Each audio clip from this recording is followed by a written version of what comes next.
Alrighty. I hope everyone had a good lunch. Yep. Good. Yeah. Hopefully, I didn't ruin too much for you before you ate. Okay. So, what we're going to do next is our hazard analysis exercise. So, we are going to use our peppercorn plan, and you guys get to choose one ingredient, which we only have one to choose, so that's easy. But you need to choose 2 steps for us to work on. Let me switch which screen I'm sharing so that you can see it. There we go. So here's our peppercorn plan again. This is their flow chart. So you can pick any 2 steps you want. We're all going to be working on the same 2 steps together as a group, okay? So, yeah, pick whatever is your favorite, whatever interests you the most. We just need 2. And then let me know.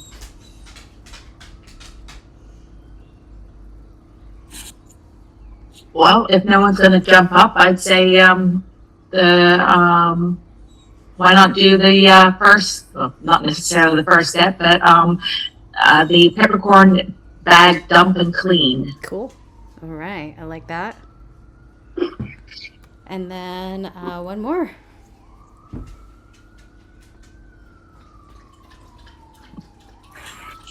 I think a grind step would be an easy one anyway. Grinding. All right, I like it. So bag, dump, and clean, and grinding. Okay, so let me pull up our hazard analysis form. I'm going to pull up the one in our Google Classroom. That way, if you guys ever decide you want to look back at this, like, you'll have it.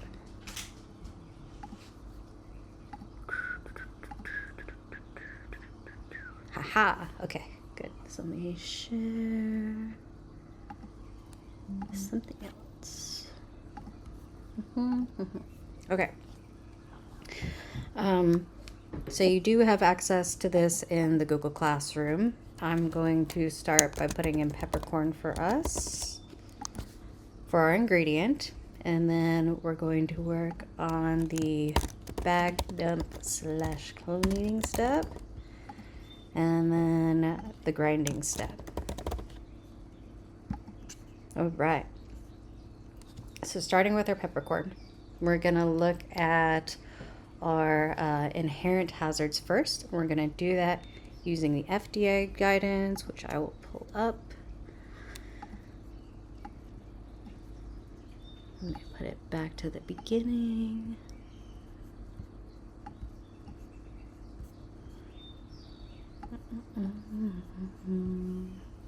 Page 1. Okay. Let me share that one.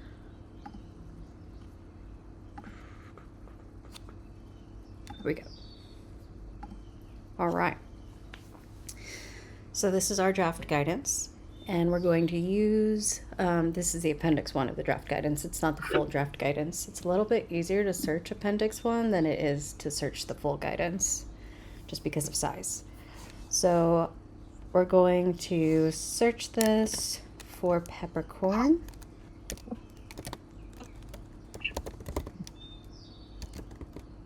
Or pepper. Maybe we'll find black pepper. And not Dr. Pepper.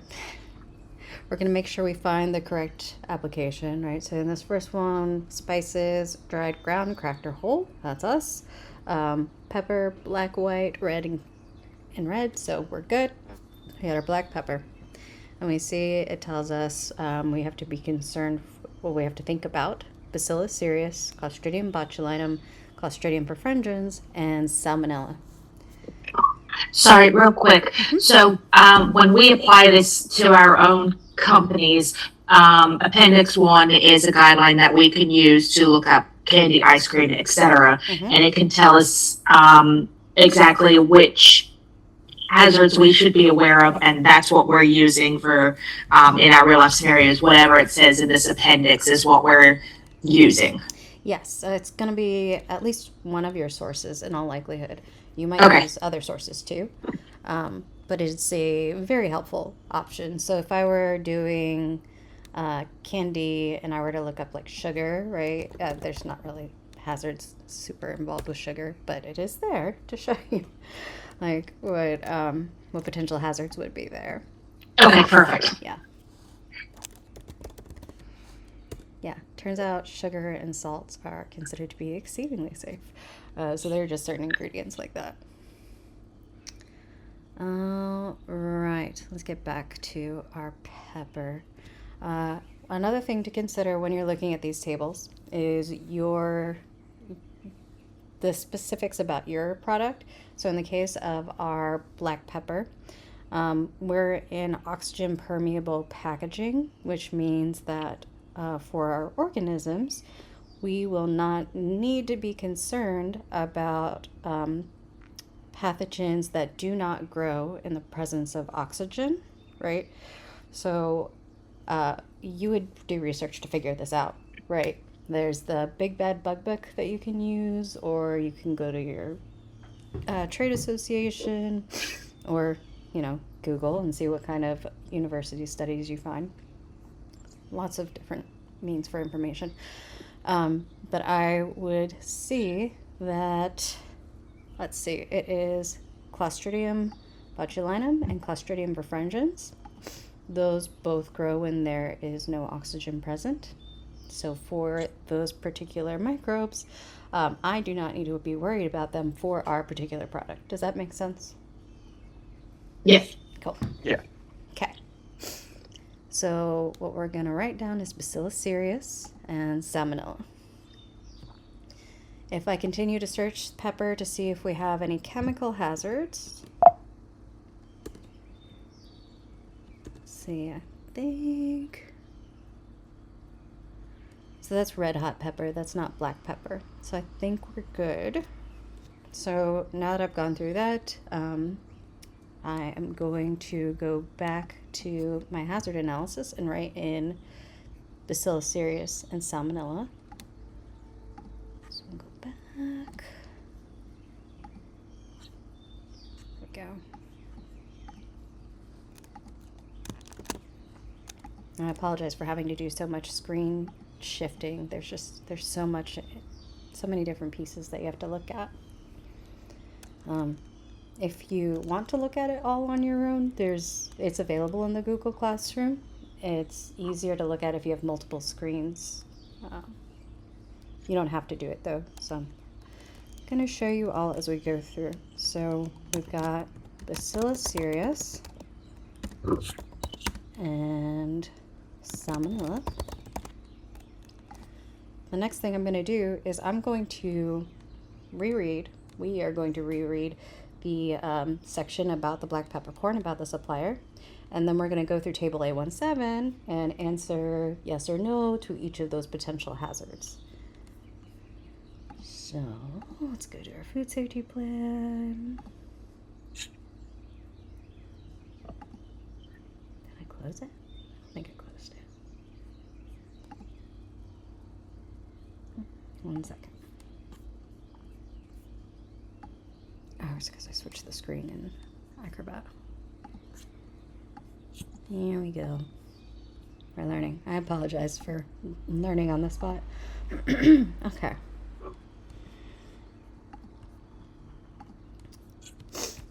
So there is our peppercorn plan. And we're going to scroll down to our peppercorns.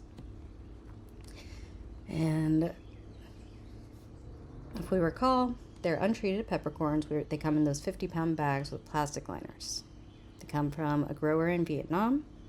They're imported by a U.S. distributor. And that distributor, they have a foreign supplier verification program to vet that Vietnam supplier. They don't have any other allergens. They are controlling for stems, stones, and metals. No glass or hard plastic. They follow good agricultural practices, or GAPS, yet another acronym. They only use approved pesticides, And they have a monthly pesticide screening on the peppercorns. They get that via certificate of analysis. And they are labeled as not treated for control of pathogens on the product label. Okay, so after reviewing that, we're going to go back to the table A17. So let me pull that up.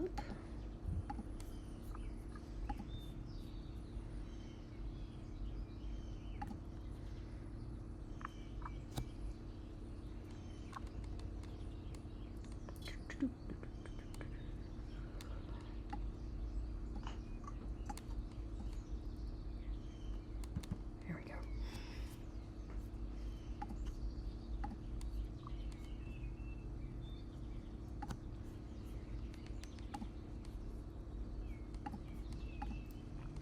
All right. So thinking about our peppercorn supplier, we're going to ask ourselves if any of these apply. Okay. The first one, is our supplier putting these peppercorns through any kind of lethal treatment?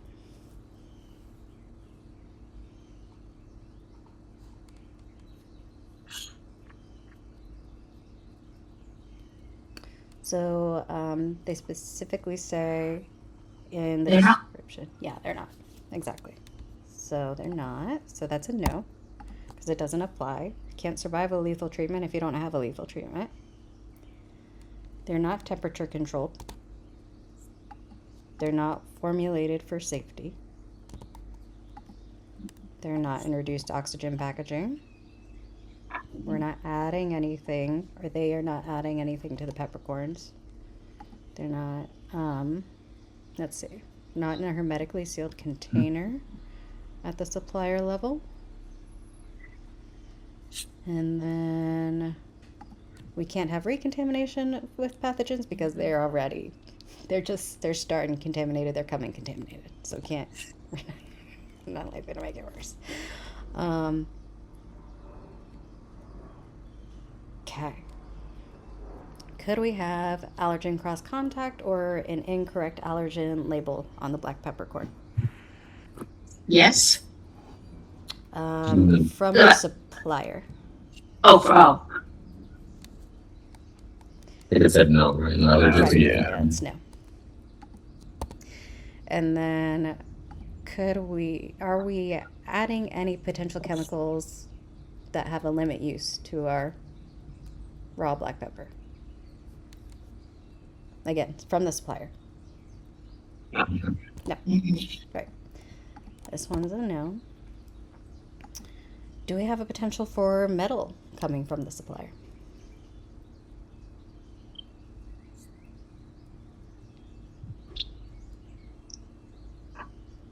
No? That was a great question mark in your voice there. Yeah, right? Yeah.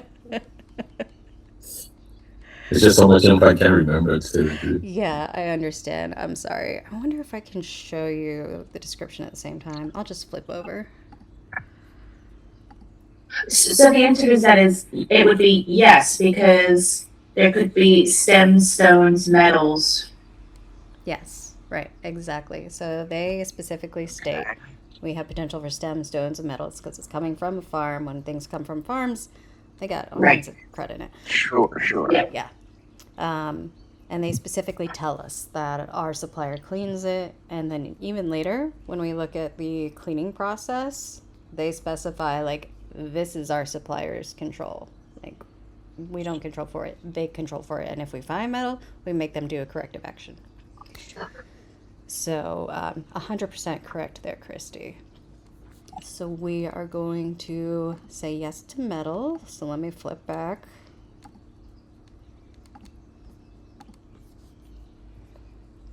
So we've got metal potential and glass. I'm pretty sure it was no. Yeah, it's no glass, no hard plastic. No glass and no hard plastic. Fantastic.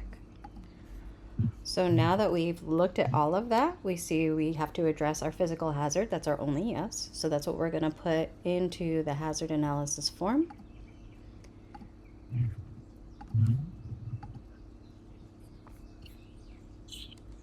Would be really nice if when I switch pages for you, it switched it on my computer too. Okay, here we go. Okay.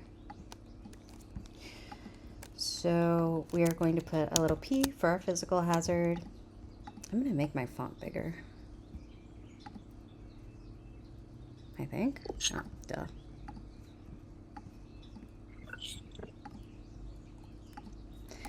All right. And then, so we had stones, stems, rocks. You know, we can put in something like physical debris, etc.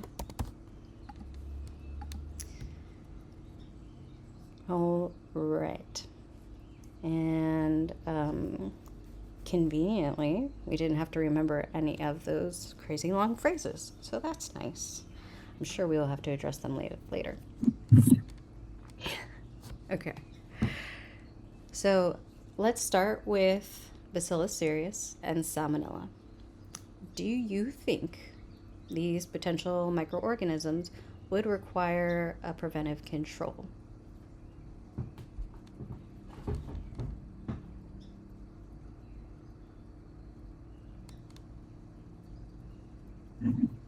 Yes. Yeah. So we're going to say yes.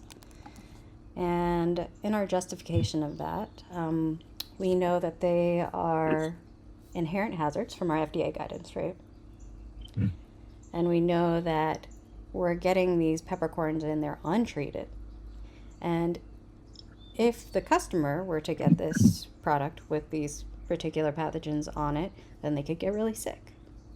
So we do need at some point to address this particular hazard. And in fact, we have this steaming step, right, where they're killing off microbes. They call it their pathogen destruction step, if you look at the plan. So our justification, we're going to say these pathogens are identified as inherent hazards in the Preventive Controls Human Food Draft Guidance. You always want to know, you always want to outline where the information came from. So if somebody's reviewing it, they know how you made your decisions and where you got your information from.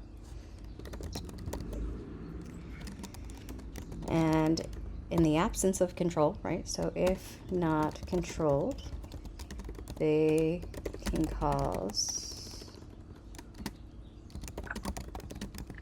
serious illness. So there's our justification. Does that make sense to you all, how I justified that? Yes. Cool. All right. What type of preventive control do you think that pathogen destruction steam step is? Is it process, allergen, sanitation, or supply chain? CCP. Yeah, exactly. So CCP, same as our process preventive control. You will often hear that people use them interchangeably.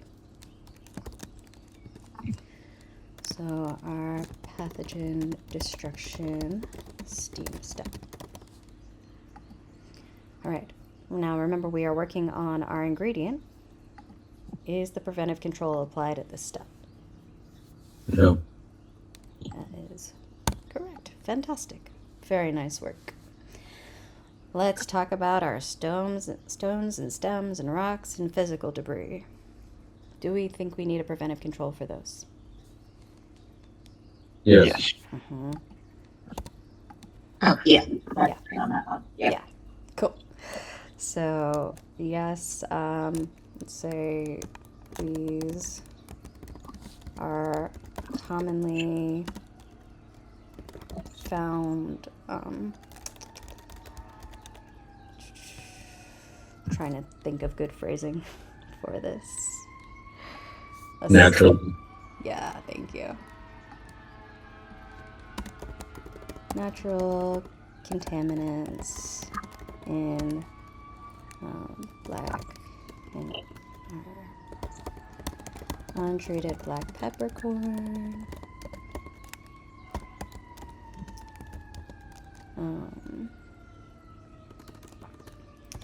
These physical contaminants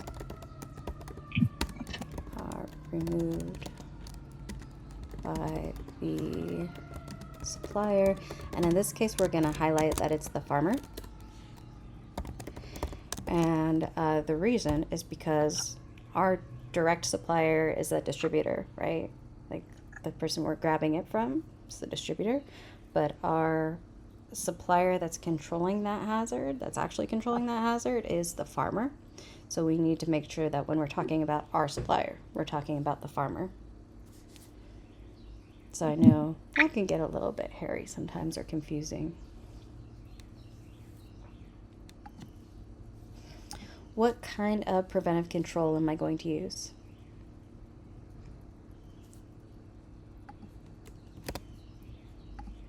Sieves. Yeah. So we're using sieves in our facility, but if you look at their plan, which I feel like it's an interesting scenario, because I feel like if you have a control in your facility, usually they say you're the one who's controlling the hazard. But in this case, go back here.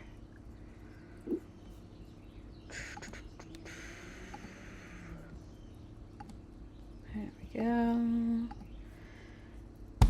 In this case, they specifically call out that the person responsible for those physical contaminants is their supplier, which I think is why we're seeing like this, it's a nuanced argument. We can look at what they said, although I guess we should finish it before we look at what they said. But yeah. So under peppercorn bag, dump, and clean, the very first line, the product is clean at the grower's location to remove undesirable materials. Exactly. Yep. Exactly.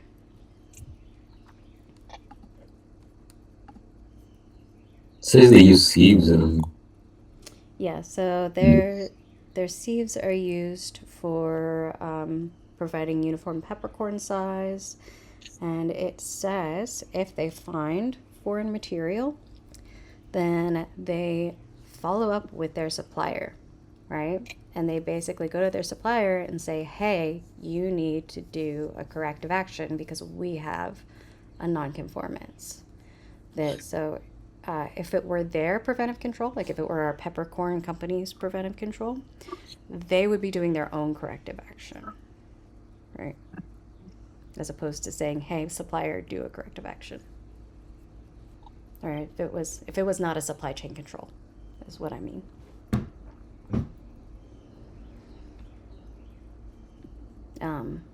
Yes, tiny bit confusing, but we will press on.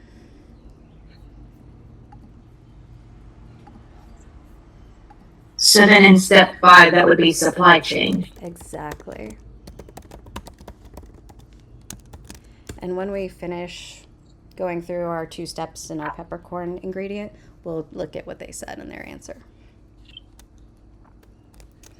So we've got our supply chain control. They're using an approved supplier. And then they probably do, all right, we'll have to look at what they do. They've got that foreign supplier verification program from the distributor. So we'll look at how they follow up with them. But they probably have receiving procedures, right, where they check to make sure they're getting the product from the approved supplier.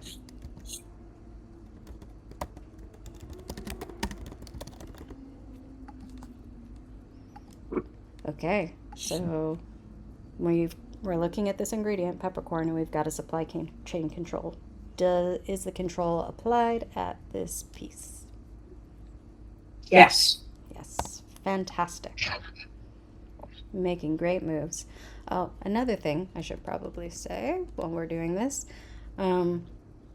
whenever you do a hazard analysis, there will be different opinions and different ideas about what is correct, or what you think is like the right choice to make. And even the same person doing the same hazard analysis on a different day is probably going to make different choices. So just to let you know that there are a whole host of options, and what you're trying to do is collectively find the best option, right? So, yeah, it's not like there are wrong answers, there are just better answers, which I hope takes some of the pressure off, right? Because we all have different biases and thoughts and opinions.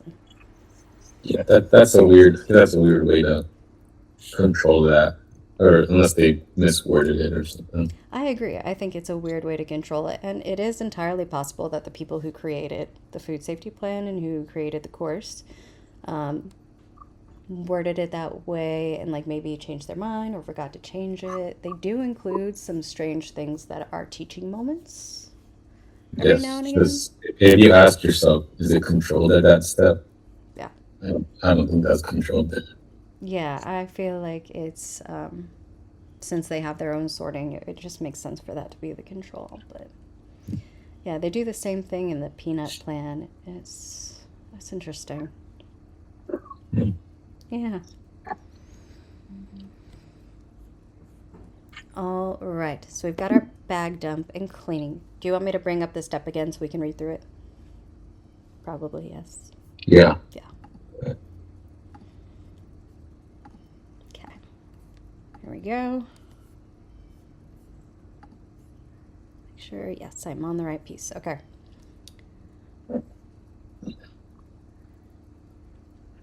Okay, so we might still have dirt, dust, stones, metal. We got our 15-pound bags. They get dumped on the conveyor into an enclosed room, passed over our sieves of varying sizes. They've got magnets. They keep their library of unusual findings. They might have wire, extraneous vegetative material, rodent droppings, or other filth. So potential adulteration issues that are addressed by contacting the supplier regarding the nonconformance for root cause investigation and corrective action determination. No allergens are passed over the devices. All right, so we know clearly wire, that did not work the way I intended it to. Wire, extraneous material, that's what we're going to be concerned about in that section. Wire, extraneous vegetative material, rodent droppings, or other filth. Right. So now we're going to go once again back to table A17, and we're going to think about our peppercorn bag dump and clean step, and we're going to ask ourselves the questions whether or not they're a yes or no. So let's see.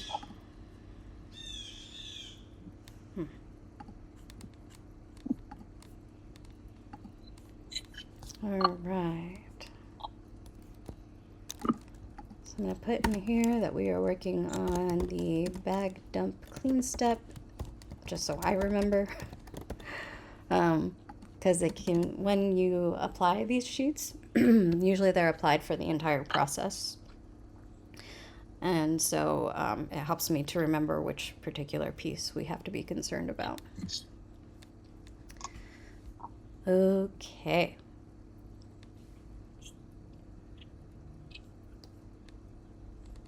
So this clean step, this happens before our pathogen destruction step, something to keep in mind. Do you see anything on this worksheet that you think might be a potential hazard for the bag dump clean step?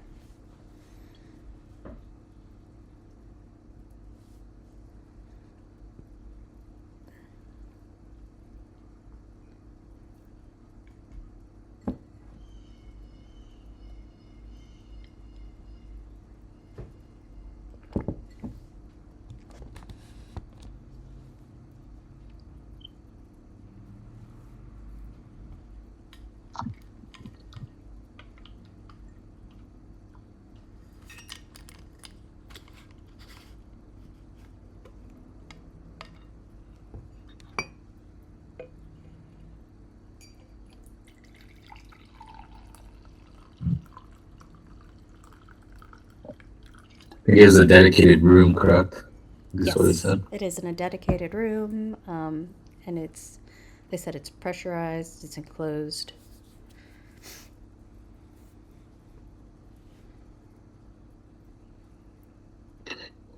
Yeah, good catch, Mm. because could we contaminate other things?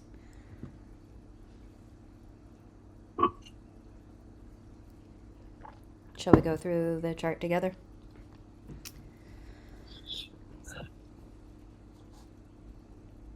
I mean, it's not. I don't think there's any concern besides environmental. Wouldn't it be, because that was, we're only doing the bag dump and clean. Doesn't say under the grind components, metal to metal, but Yes, for Yeah. sure, for the grind, metal to metal. And we can write that here if we want. We'll just say for our grind. I think we can also say metal here, and that is specifically because they mention the metal wire and potential metal fragments from still, if their supplier's cleaning process fails. So considering they have this library of findings, we can, I think, from that extrapolate that sometimes they find metal in it still, especially because they're using magnets. So I think we can include our bag dump clean step for this guy.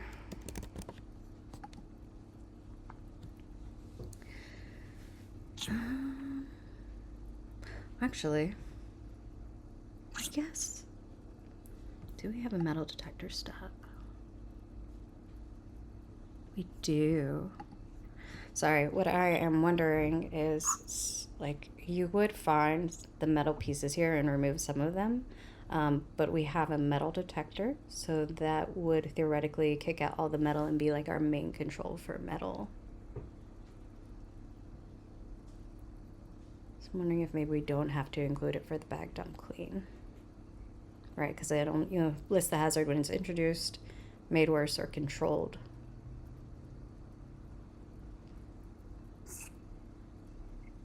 What do you think? What do you guys think? Since it's introduced there. Yeah. Okay. You justify it with your metal detector. Yeah. I like it. And then you mentioned environmental pathogens. So we've got, they're still untreated at this point. Like, they haven't gone through the pathogen destruction yet. Mm-hmm. And it sounds like they're keeping them isolated so they're not contaminating, the rest of the facility or other ingredients. So I'm pretty sure we are okay on that count.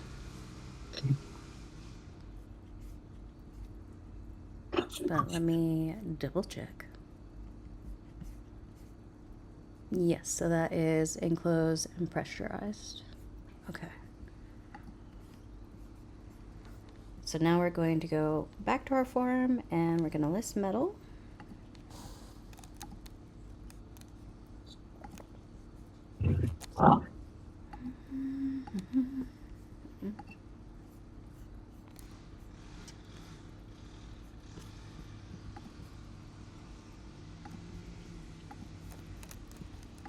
Okay.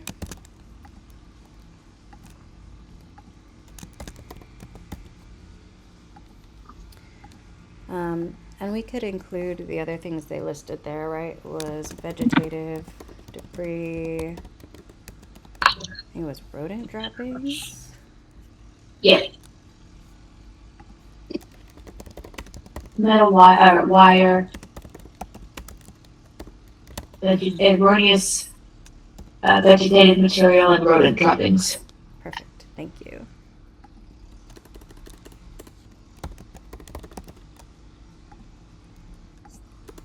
Strenuous, sorry. Ah, gotcha.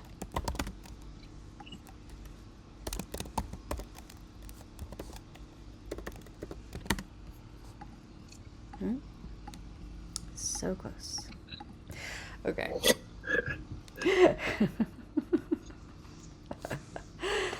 Oh man. Okay. I will say it's nice to not be using WebEx because there is no spell check for WebEx. And my fingers do not know how to spell. They type everything backwards. So, do we think this metal, extraneous vegetative material, rodent droppings, and metal wire, do they require a preventive control?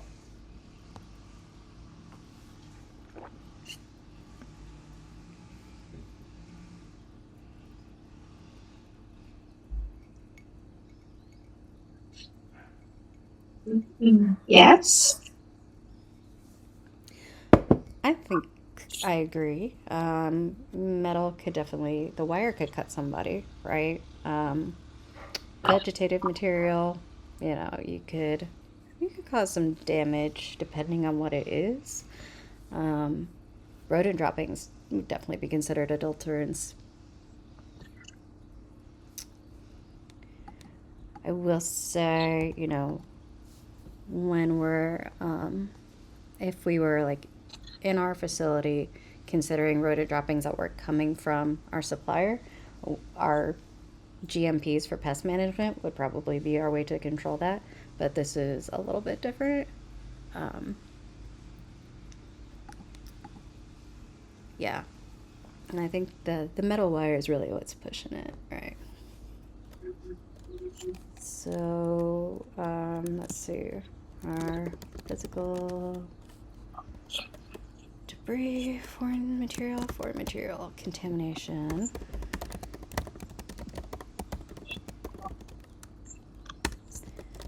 Could come from supplier and could potentially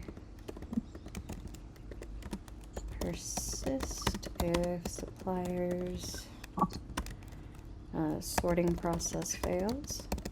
I guess cleaning the process.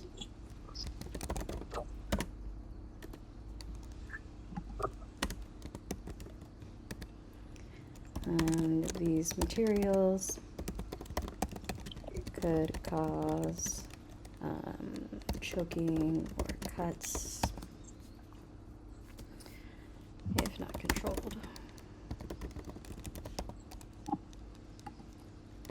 Represent wording they used was potential adulteration or adulterants.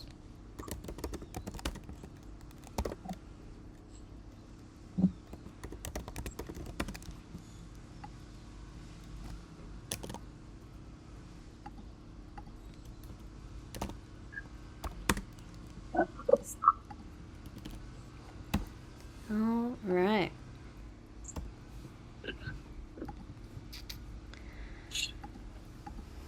So after much debate, what preventive controls are we going to be using? Or are we using more than one?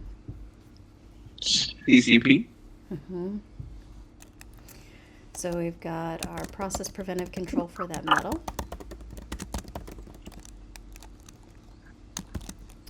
That's our metal detector step. And then for the other materials, we could relist that supply chain control.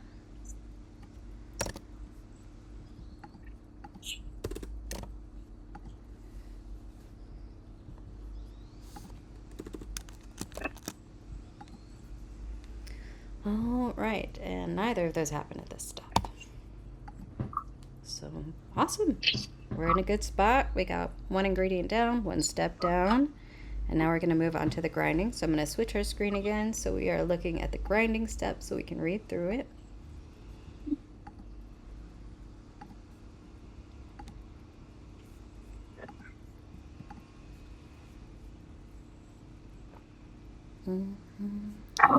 So I think on this one, it's just the metal because it has metal to metal contact during grinding. Exactly. Yep. So we're still enclosed.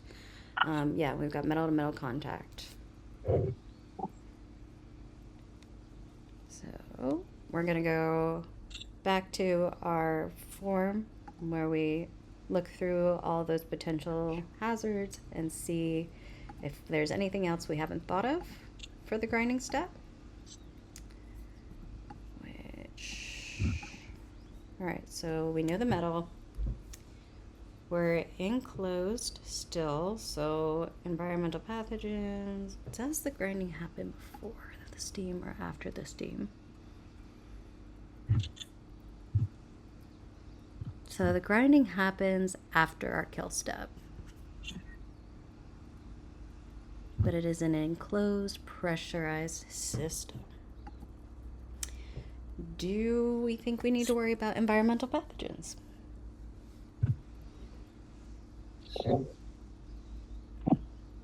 Always worry about environmental pathogens I feel that.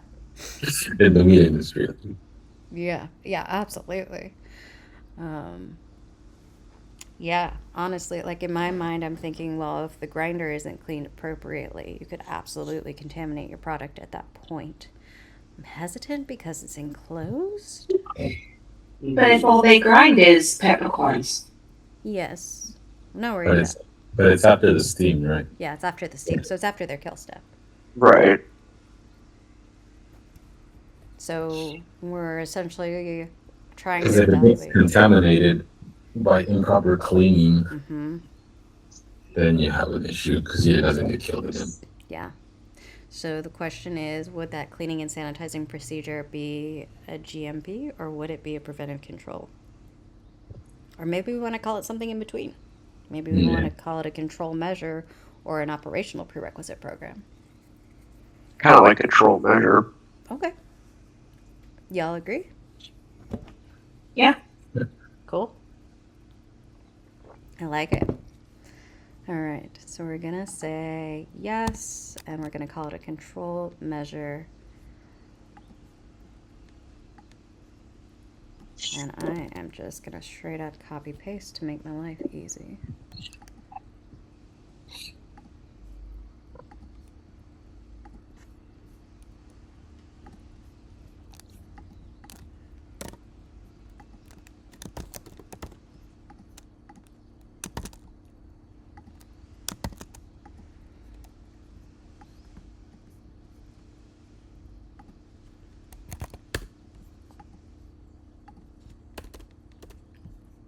All right.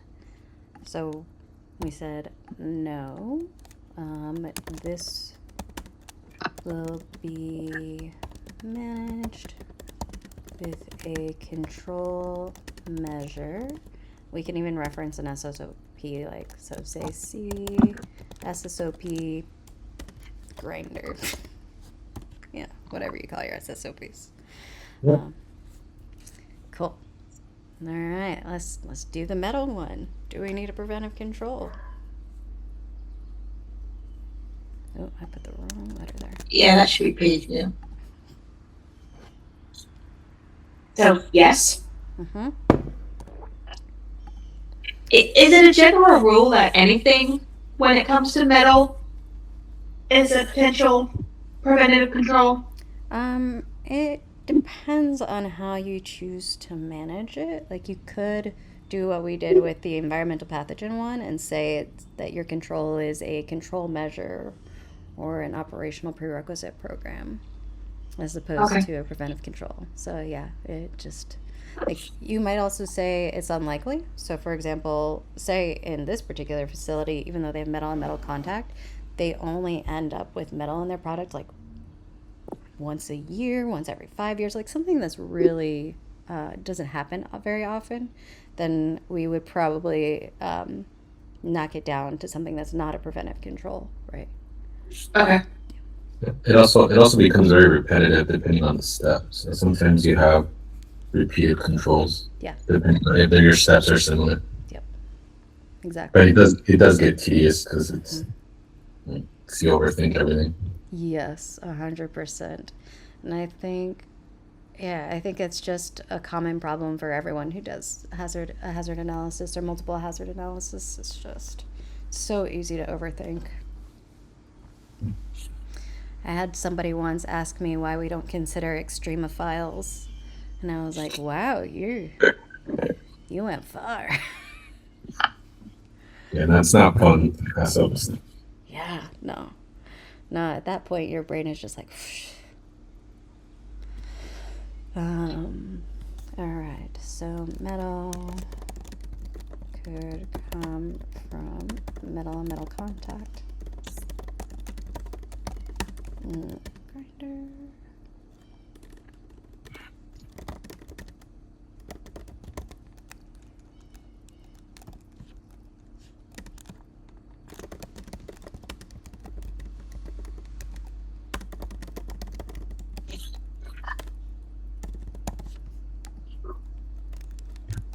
What type of preventive control is a metal detector?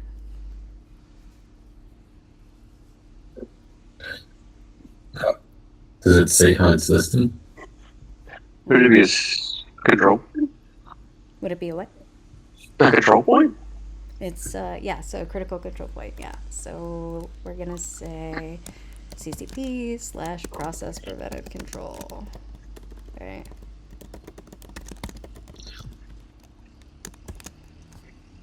Yeah. So far in our mini version of our hazard analysis, we've identified a couple of process preventive controls and a supply chain control. We haven't identified any allergen or sanitation, but we will work on a couple later in the class.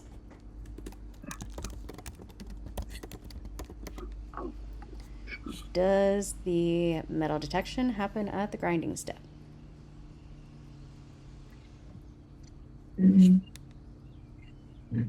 I don't think so. Nope. So it doesn't, it's not applied at the step, it's applied at our metal detector step. All right, very nice work. You made it through it. Fabulous. Any questions about anything that we've talked about so far? Nope. I don't think I can think of any at the top of my head right now. Okay. I'm gonna show you what they came up with because I want to see it. And I think we will all benefit.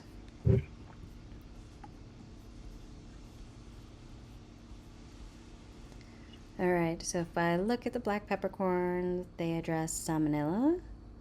They say they need a preventive control.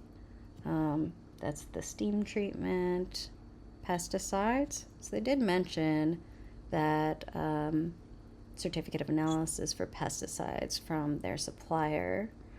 So that was a missed opportunity for us. And metal, of course. And then if we look at our, they didn't list anything at the bag dump and clean. Surprising. And then if we look at the grinder, they were worried about recontamination with environmental pathogens like we flagged. But they said they don't need a preventive control because it's florally enclosed and not exposed to the environment. So they had a slightly different justification than us. So this is a really, oh, sorry, I was one too far. So we've got, there we go, this one, what we listed, and then metal too. So that matches our assessment. Hold on a second, let me shut that door so you're not hearing somebody mowing.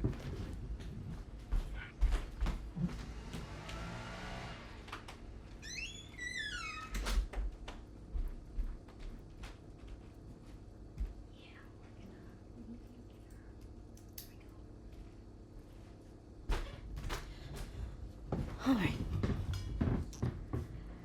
Yeah, so it is very clear here, right, how different people can come up with different ideas of what we need to have controls around and how that thought process works. Yeah.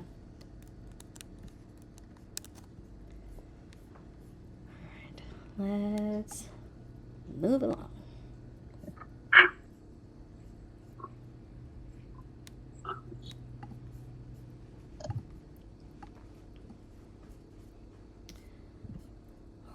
All right, I took the opportunity to make some polls for us during our lunch break. So if y'all wouldn't mind, want to give it a shot. Some launching this poll now. Do you see it? Yep. Cool.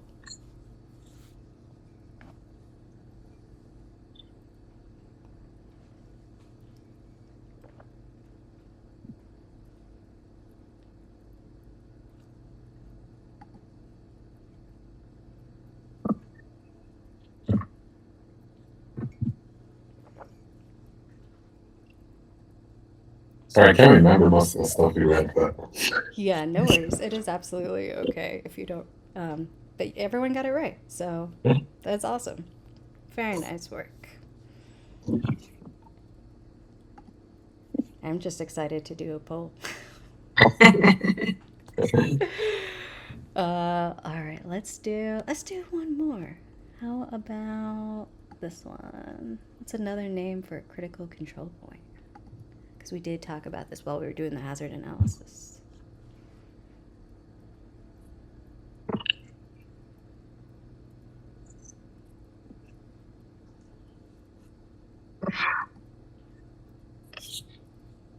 why doesn't it come off the? Oh, there you go. Oh.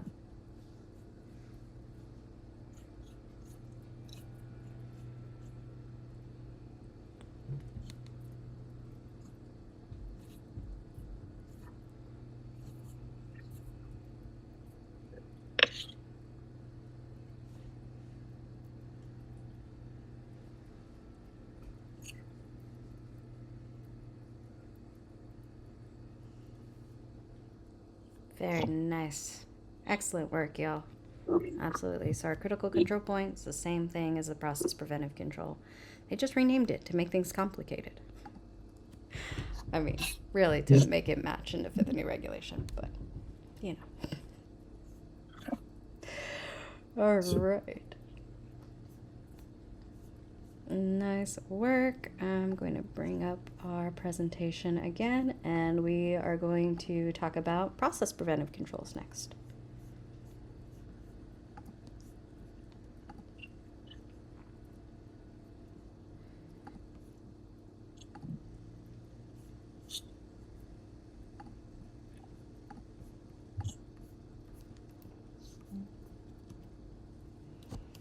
Okay.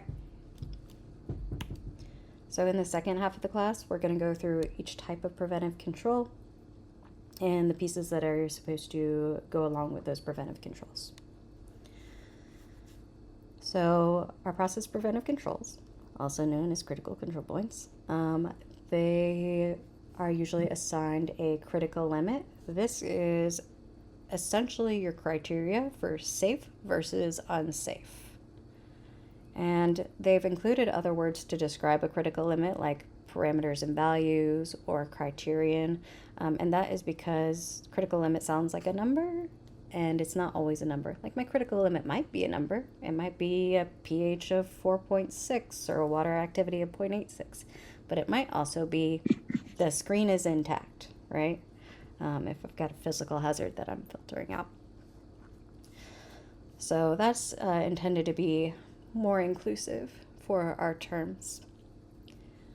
Now, in addition to critical limits, I will also likely have operating limits. And the operating limits, they essentially give us a little bit of wiggle room so that we identify when we are starting to potentially lose control, and we know to react before we hit the critical limit.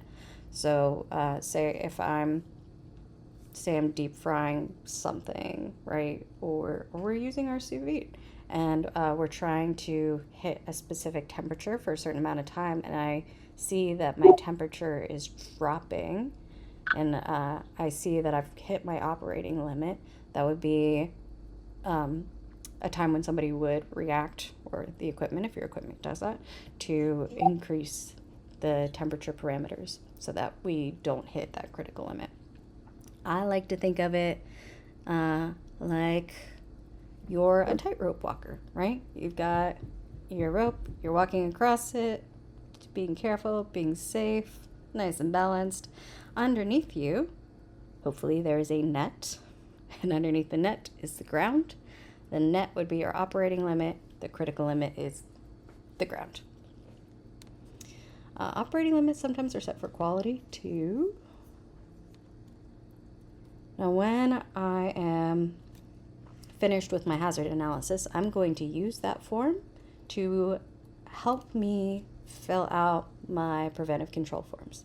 So you can see here in the hazard analysis for EG Food Company, their cook step, they identified that as a process preventive control. So I copy that from the hazard analysis into my process preventive control form, and I also copy the hazard.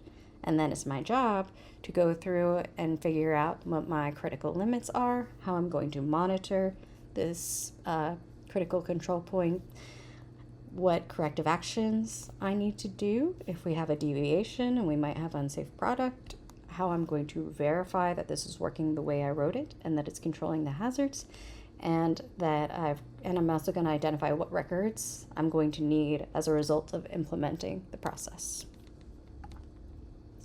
This is our definition of a critical limit. Right, it's not always a number, but quite often if you're dealing with numbers, you might have a range, right? You might have greater than or equal to, or less than or equal to, right? Where it's like safe below this range or safe above this range. Or maybe you've got, it's rarely an average, right? And so this is the parameter that we have to get to make sure that we're minimizing or preventing that hazard. You can also say acceptable versus unacceptable. So I like safe versus unsafe, it's simpler. When it comes to finding information on what our critical limits need to be, again, we're going to go to many of those resources that we looked at for the hazard analysis, right? So we've got hazard guides from the FDA, we've got guidance from the USDA, we might have state regulations, local regulations, even for our county. We can go to experts, look at those scientific studies and literature, as long as we're looking at legitimate information.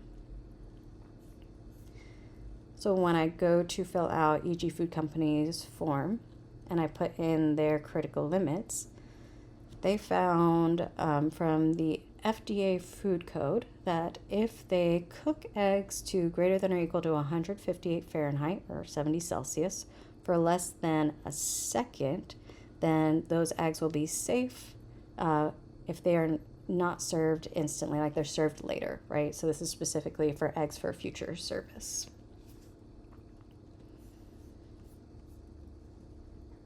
So next we're going to go into monitoring and corrective actions. So when we decide how we're going to go about monitoring this preventive control, we have to decide what we're monitoring, how that's going to happen, how often we need to do it, and who is going to do it. And then we also have to identify what are we going to do if we have a deviation, we didn't hit our critical limit, right? Or maybe we forgot to do a monitoring step, or we just identified that we might have unsafe product.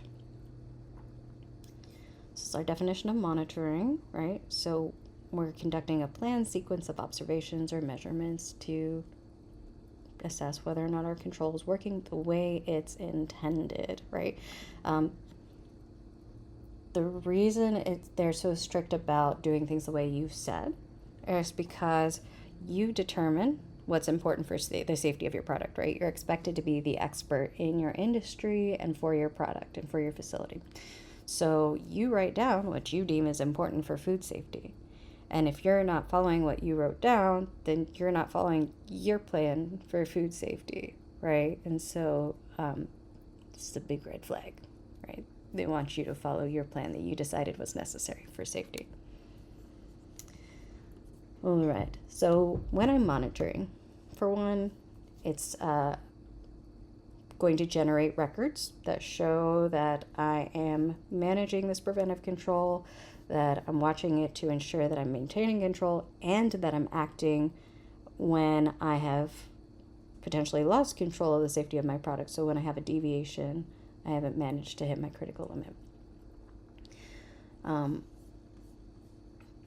It also is a good way, if you're keeping a close eye on it, to adjust your process if you need to, whether you're doing a trend analysis or you're in the moment and you're looking at your operational limit, you're getting close to it, so we can adjust a process. So for the cook step, how they're monitoring that, they're using an infrared surface thermometer. And what they're monitoring is the omelet surface temperature, right? That it needs to be greater than or equal to 158 Fahrenheit. I've noticed in a lot of the course materials that often what we're monitoring is the same or very similar to the critical limit. So if you're ever struggling, something to consider. Then when you decide the frequency, so how often are we monitoring something? Is it continuous? And if not, how often do we need to check? Right? So what's the variability of the process? How much product can I afford to lose?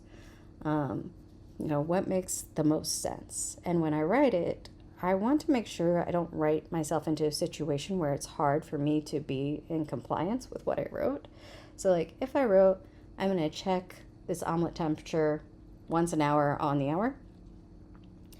If I'm even a minute late, technically I'm non-compliant, which means technically there's potential for me having unsafe product, and now I've just written myself into a corner. And obviously that's not necessary for food safety, so I can write in a little bit of wiggle room. I can say once an hour, within 15 minutes, twice an hour, or you can say about once an hour. Give yourself enough wiggle room to make it practical, but don't also write yourself to the point where you are unsafe. In our omelet example, it says each cook station checks with a minimum frequency of every 10th omelet. When I read this, the first thing I thought is somebody is going to count wrong. Because I would. You get me in my second hour of my shift and I'll be like, was that 11 or 8? I don't know. So, design with ease of practicality and efficiency in mind. Then you designate a job title, not a person. If you designate a person like Fred has to do it. Then if Fred's not there and it needs to be done, then you're technically non-compliant. So in this case, they put cook operator or designee. I've also seen people write trained employee. The most important piece of the person doing your monitoring is that they're trained to understand their monitoring job and why it's important, why it's critical for your food safety. All right, the next part is our corrective action. So we're going to write down a pre-planned sequence of activities for what we do when we don't meet our critical limit, right? So we might have unsafe product. And just a reiteration, right? Corrective action, you might have unsafe food. You're going to have to evaluate the product, figure out, put the product on hold that was affected, evaluate it, find the root cause, prevent it from happening again, and document that in an efficient or in enough detail, right? We need a good amount of detail so that somebody who's reading it can understand what was going on and your thought process behind your decisions. Corrections, on the other hand, quick, in-the-moment fix, does not necessarily require documentation unless you decide you want to document it. All right, so corrective actions, we do them when we have a deviation from the critical limit or when we don't properly implement our monitoring. So, oh my gosh, I hit my 11th omelet and I didn't check the 10th one. Or if I might have made unsafe product. And you might realize that when you're reviewing your paperwork 7 days after the product was made.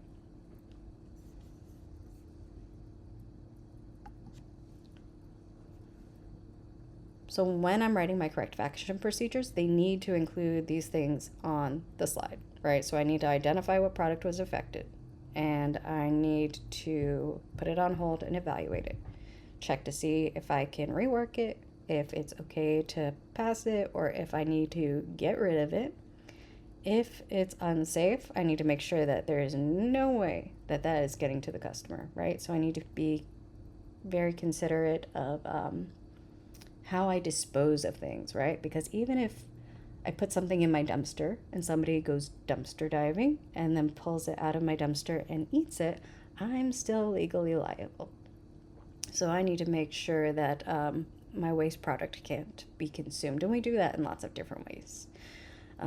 Whether it's burying things in landfills, setting things on fire, smashing, dumping down drains, or like it's common in the meat industry for some meat to dye it, like the pork industry, they dye it purple, is what I've heard.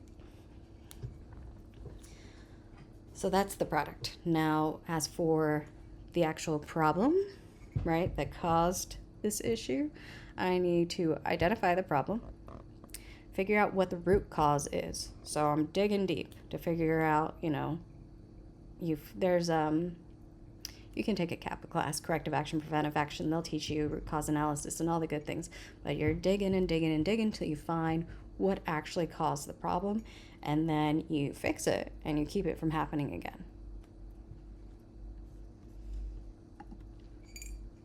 So for E.G. Food Company, if they don't meet their critical limit, then they keep cooking the omelet that they're working on, and then they discard all the omelets back to the last good check. If they forget to do the temperature check, then they discard all the product back to the last good check. In either case, they have to determine the root cause, and then they say retrain or correct as appropriate. This is important. Just saying retraining is often not enough. All right? When it comes to understanding the root cause of a problem, it is usually quite a bit deeper than just the employee didn't have good enough training, or the employee doesn't want to do their job the way we told them, right? Or whatever the situation is. They don't understand the job. There's probably some kind of deeper cause, and it is worth your time to look at that.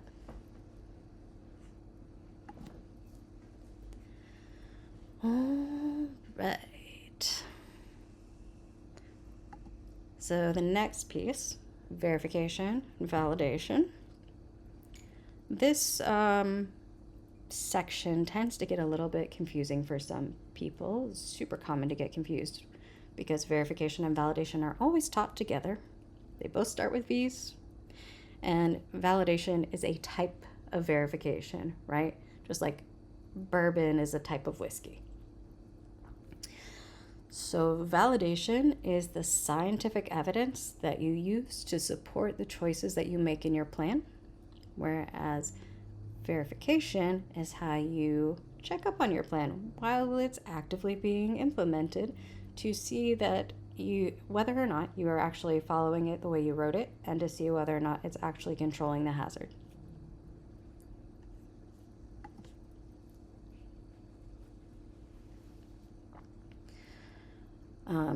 For all of these things, monitoring, corrective actions, verification, we will need records for them, right? This is how we show the FDA that we're doing what we said we're going to do.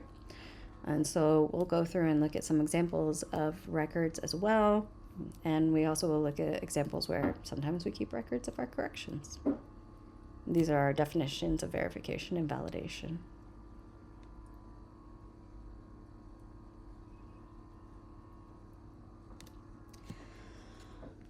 So we've got a couple examples of verification. Anytime I'm using an instrument to measure something for my critical limit, right? Like a pH meter or a scale, right? If those items are not functioning properly, they're not giving me the right reading, I don't know whether or not I'm controlling this food safety hazard. And that is why calibration and accuracy checks of those instruments are necessary verification for your preventive control. So I'm going to check the thermometer by dumping it in an ice bath. I'm going to do my annual calibration against an international standard. Another piece of verification is record review for every type of preventive control out there. Essentially, it's my way of looking at our system, how it's functioning, what people are doing, collecting data. That record review is a critical piece of verifying that your system's working the way you wrote it and it's controlling the hazards. Another example would be checking the accuracy of your antimicrobial test strips for your produce wash water, or the accuracy of your metal detector using your metal detector standards that you push through. Whatever kind you use, wands, rods, pucks. Validation examples. So say I'm making chicken nuggets and they're going on a conveyor belt into an oven. There are a lot of things that I need to be managing in order to make those chicken nuggets safe, right? In order to kill off salmonella. I need to make sure that it's at the appropriate temperature for the correct amount of time, and that I've got good airflow through the oven, and that my nuggets are the appropriate thickness, right? Because how big that nugget is gonna change how much that heat penetrates. Big difference between like cooking a chicken nugget and a turkey, for example, right? So I would do a study to see, to show that if I, run my oven at this temperature, my belt speed is set at a particular rate so that my chicken nuggets are going through for a certain amount of time, and that my chicken nuggets are of a certain thickness, then I can do a study with all of those combined to show that I'm getting to a sufficient enough heat for a long enough amount of time to kill off salmonella, and I would back up that information with a scientific study or guidance. So there's a lot that goes into it. Validation studies, that's a lot of work. All right, so that would be for ensuring your heating process can destroy pathogens that you're concerned about. On the other side of that, ensuring your cooling process is sufficient enough to get cold enough in a safe amount of time, right? We're limiting the amount of time our product is in the danger zone. Now, I'm only required to validate my process preventive controls, i.e. my CCPs. However, a lot of companies choose to validate their sanitation preventive controls because it effectively makes their life much easier. I'm required to validate within 90 days of implementing my food safety plan or implementing a process preventive control, or when I have a significant change to my process preventive control or my product. And again, you can argue a reasonable time frame. If you need longer than that, just make sure you can justify it.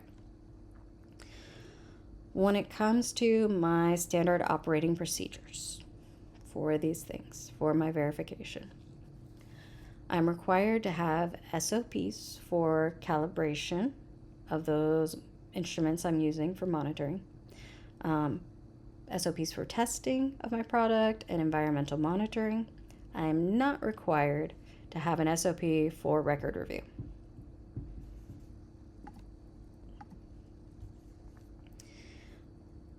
When I set up my testing procedures, I need to check some boxes. I need to make sure they're scientifically valid, and I need to make sure that I identify what I'm analyzing, the relationship to the lots, how many samples I'm taking, the test method, what lab I use, and what my corrective action procedures will be as a result if I do not meet my critical limit. When it comes to reviewing records, you're required to review your monitoring and corrective action records within 7 working days. Again, the best practice is prior to releasing your product, but obviously not practical for everyone. And 7 working days. So if I'm running a facility and we're closed on the weekends, then the weekends wouldn't count as your running days. Then the rest of my verification records, they need to be reviewed in a reasonable time frame. As a PCQI, you get to decide that. And they need to this record review needs to be done by a PCQI or overseen by a PCQI. So when I review my records, I'm required to sign or initial and date when I did that review. I can document that on the form I'm reviewing, or on a separate form where I'm documenting all of my document reviews. Your choice. When it comes to what actual documentation I need, so in your food safety plan, it essentially contains everything we review in class except for GMPs, right? Hazard analysis through all the preventive controls and all the pieces that go with the preventive controls. As a result of following that food safety plan, I will have implementation records, right? So I'll have my monitoring records and the data I've collected from that. I'll have my corrective action and verification records. Even your certificate that you get for class today counts as an implementation record.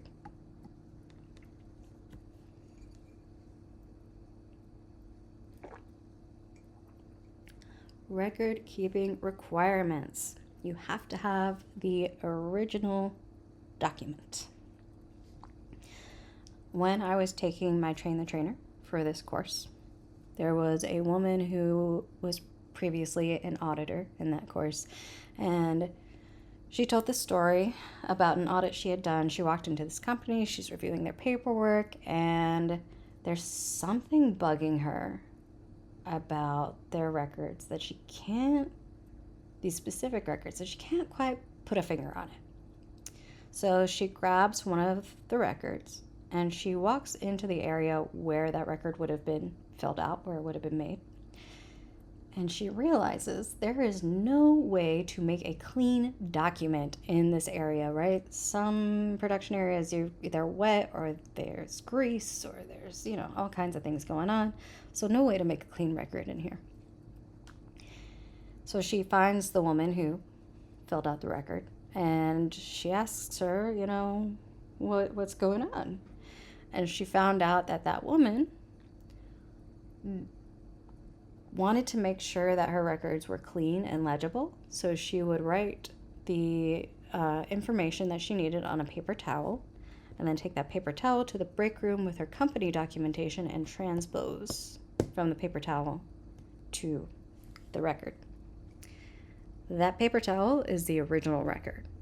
The only way that that is okay is if you're stapling a paper towel to your company records, which again is probably not going to look very good to an auditor. So, best intentions, but we got to keep our original record, even if they're wet and stained and crusty. It's a good reason to not use sticky notes or write on your arm or your hand.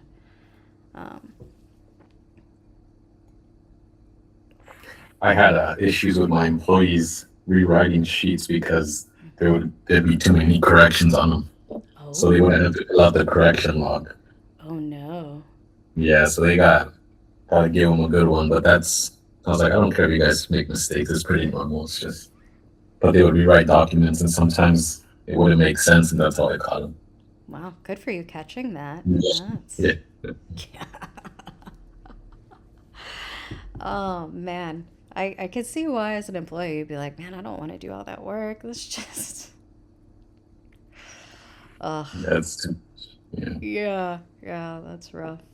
Did they change their ways after you talked to them? Did it fix it? Yeah. Cool. Yeah, it's it's too easy to make mistakes that way that will get us into bigger trouble. So Absolutely. they learned. Yeah, that's good. That's really good. Yeah. I hear a lot of stories about like pencil whipping, like people will like pre-fill out things, or people just do all kinds of stuff. I'm like, well, I've got to fill out all this stuff. Like I might as well do it now while I'm just sitting here. Yeah, that's the goal. Too much shatter boxes. Yeah, exactly. Yep. They get pretty creative. Yeah. So sometimes they'll get ahead the next day, and I kind of started catching them a little bit, and it's sad. We're so small. I don't have a lead or a supervisor. It's just myself. Oh wow. A manager, yeah. Yeah. So it's funny. A lot on you, right? They're like, oh, we know he's maxed out. And I don't make it to the floor all the time, but Yeah. yeah, understandable. Because how could you if there's only one of you and you're in charge of so much? That's really tough. Yeah. How many people work there? We are about 80 employees. Hmm. We got 100 employees, and then most of them are temps. Yeah. And we go through, I think I do orientation every week with about 10 people. They just cycle in Wow. and they leave because it's cold, it's wet. They don't like working with me. Yeah. And then I have 4 employees that you think they'd be a little responsible, but it's okay. Oh, that's such a difficult situation. Yeah. It, It's it is. constant flow. Oh. Gotta push them. Mm-hmm. Yeah. Gotta be like a little bit more intense, extra strict, extra clear. Yeah. So, yeah. Gotta. Oof. Man. Yeah, I'm sure. I'm wondering. There are probably other industries too that are difficult to keep people around, but I bet that's one of the hardest ones. Yeah, the ministry definitely. Mm-hmm. Yeah. Mm. Feel for you. Yeah, and the other difficult part is finding people that speak English. Mm-hmm. So I'm lucky that I'm bilingual. So if there's any issues, the auditor's always, I can justify my Yeah. translation. So That's good. Yeah, that's very lucky. Um, yeah, it's really rare that you get, I mean, in a lot of manufacturing environments, all English speakers. Yeah. We sometimes run into that too when we go out to teach. Nobody will say anything, and then like half the class speaks Spanish, and we're like, hey, we need help. We need to help these people. Yeah. you just got to do what you got, I guess. Yeah, you do what you can with what you got. You put on the translator in PowerPoint and hope it's good enough, Yeah. which I don't know. I can only hope the AI is somewhat capable. Yeah.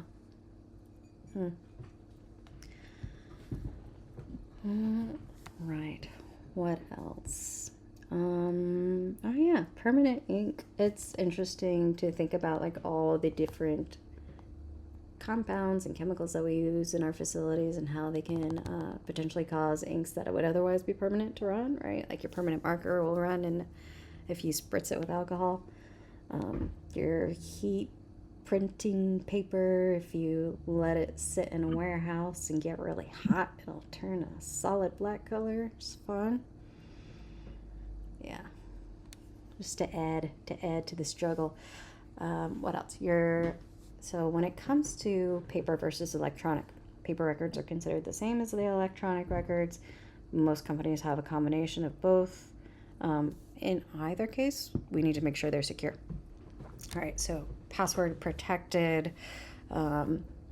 Make sure that people can't like go back and edit, or because we don't want them to like go change and commit fraud. That's what we're trying to avoid. All right, like fix it, put a single line through so you can see it, initial and date it. You're good. Yeah. I did talk to a brewery once where they had somebody hack into their system and they ransomed their documents. Their crazy. records. Yeah. I was like, what a wild scheme. Who comes up with that? Well, there's that JBS incident in 21. I think they paid $11 million to get access to back to their whole system. Whoa. Oh my God, that's so much money. Wow. Yeah. Yeah. Yeah, that happened, and we ended up getting a firm for cybersecurity. Oh yeah. Yeah. Smart. Mm-hmm. Yeah. Gotta.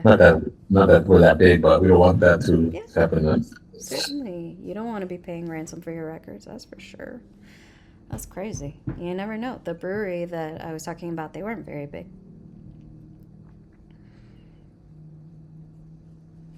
I always wonder if it's the security companies that are doing. Like, we want to drum up some business. Let's hack into somebody's system. Scare everyone. Anyway, another type of record would be exception records. So when I have records that's generated only when I haven't met my critical limit, it's an exception record. So for example, I've got a cooler, I'm continuously monitoring that temperature in the cooler, and the cooler gets above the critical limit, and then we have that alarm and that record generated. Record retention. So you are required to keep your records for 2 years, right? These are the records associated with your food safety plan. Your food safety plan has to be kept on site. It's considered on site if you can access it on your computer. If a regulator contacts you, they ask for your records, you have 24 hours in which to give them their records. Again, that's because of fraud. They don't want you to commit fraud, surprise. Yeah. And if they ask you, you have to give it to them. You don't have a choice. So for the last pieces for EG Food Company, for their verification, they've got review of all these records that they're generating, right? So review of the cook log, the corrective action records, and the verification records, and they do it within that 7-window time frame. They do daily accuracy checks of the thermometer and annual calibration of that thermometer, product testing, and the validation study, right? So that's a lot of verification. It's a lot that goes into checking, did we do it the way we wrote it? Is it working?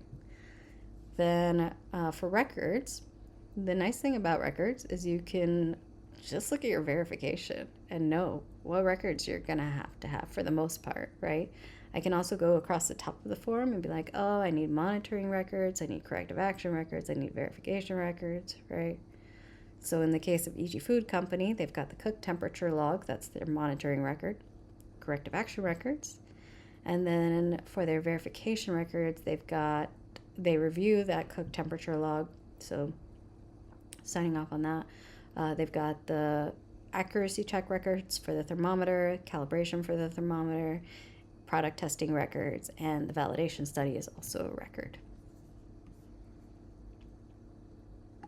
So that's why when we talk about like how much you have to do for each of your preventive controls, we talk about it being a lot of work and a lot of resources, because you can see there's just so much that goes into that.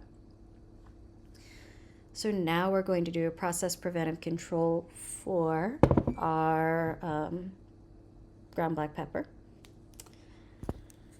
So I'm going to stop sharing the presentation, and we're going to go back to our exercises. Chapter 11. Okay. Here we go. Let me make that a little bit bigger.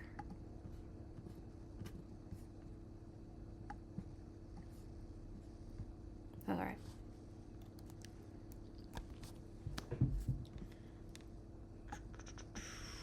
So for our allergen preventive control, wait, nope, wrong one, Miss Michelle, it's chapter 10. Okay, there we go, much better. All right, so our process preventive control that we get 2 choices. So you guys can choose. Would you rather do our pathogen destruction step or the metal detector?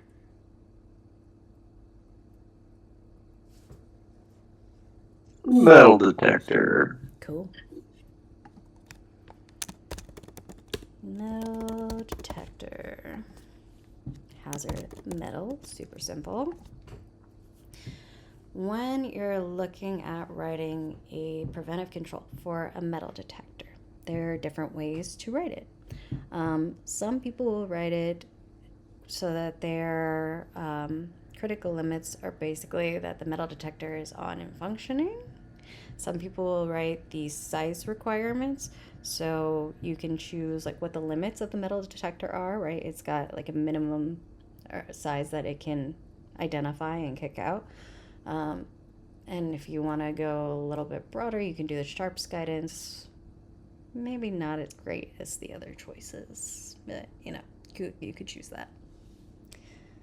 The Sharps guidance, if you don't know, it's basically the size range of the metal fragment in this case that could choke someone. So it's 7 to 25 millimeters.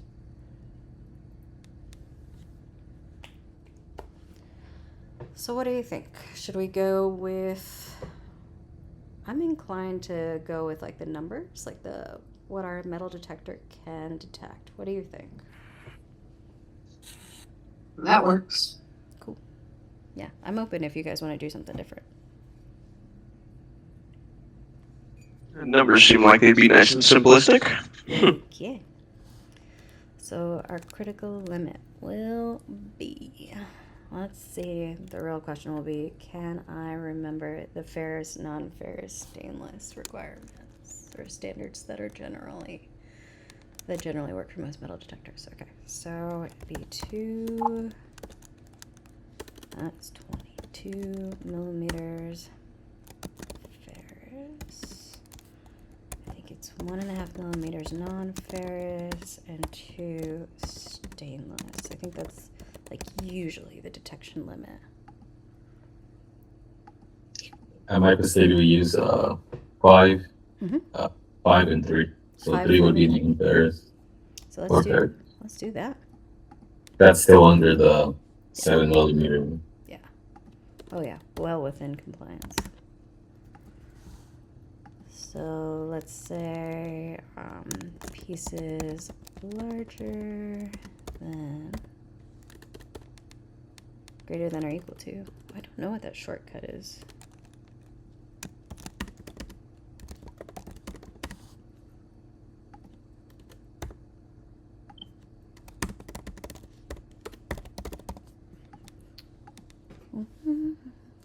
All right, how do we go about monitoring a metal detector? What do you think? I know for us, we actually have a third party come in and do he does a test How often does that happen? annually. Annually? So is that a calibration then? Yeah. Cool. Okay. So we're gonna put Thank that you. under verification. You're good. So annual calibration of metal detector. Love it when things get fixed for me. That's great.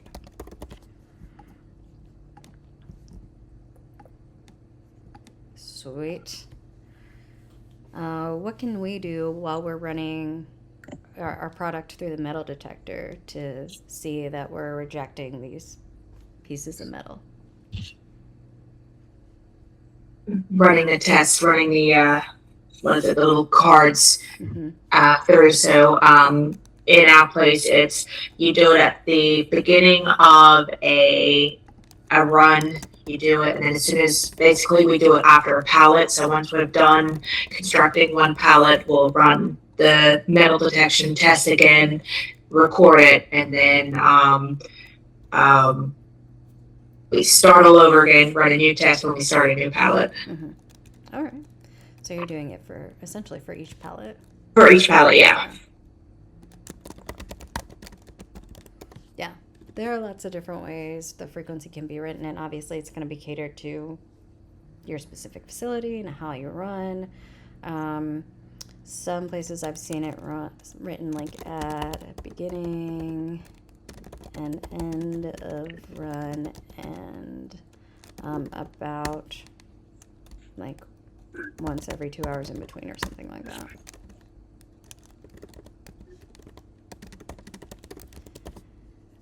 And again, it's subjective, so it depends on like your process, how much you can afford to lose, what's the most practical. So we are placing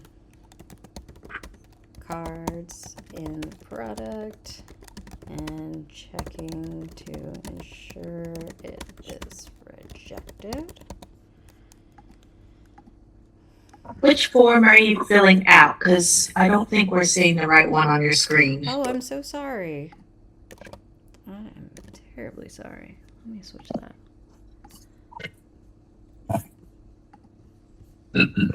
Perfect. Thank you for letting me know.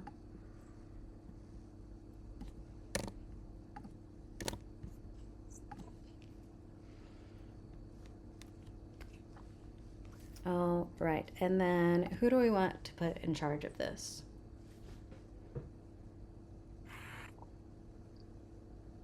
Train designated.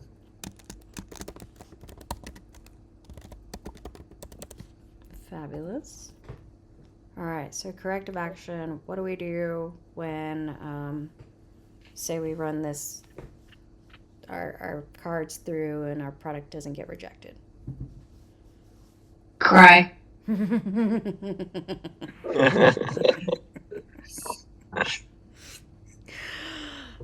Excellent answer. Done.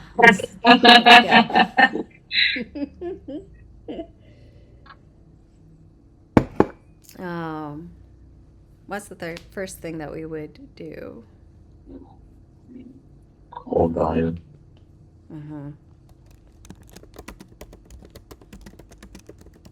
Exactly. Hold the line.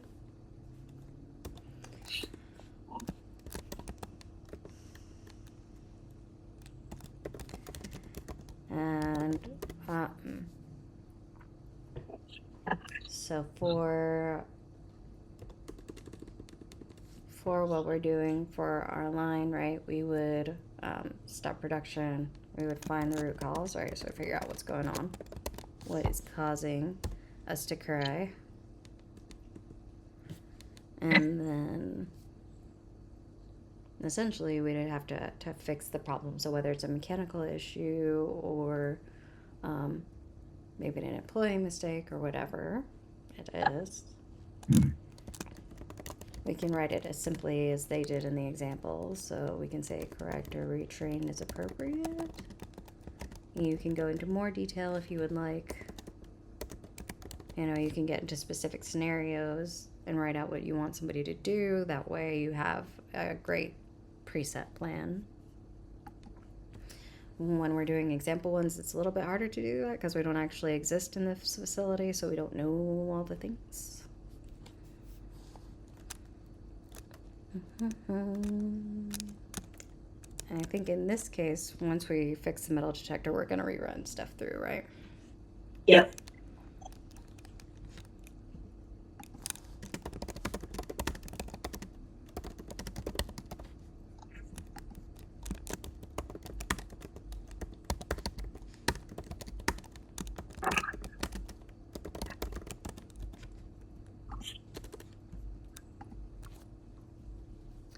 All right. Now, what other types of verification can we do?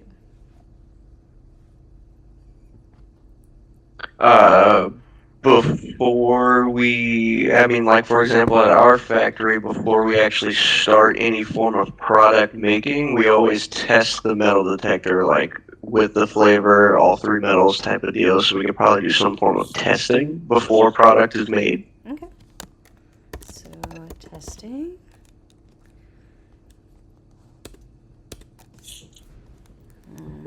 It sounds like it's a pre-op testing.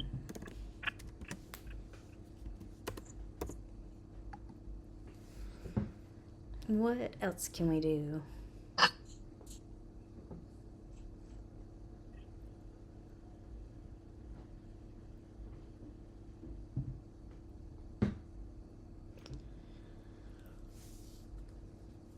What will I have to review?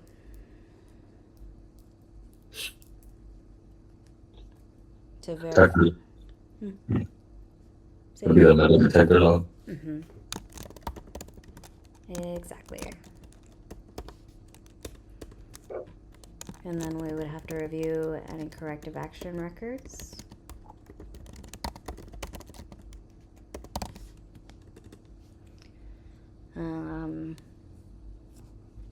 And of course I would review like our calibration and pre-op testing.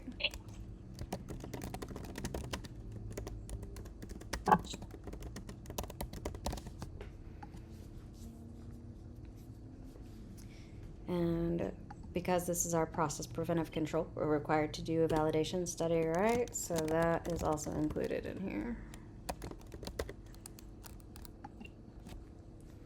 All right, what kind of records will we have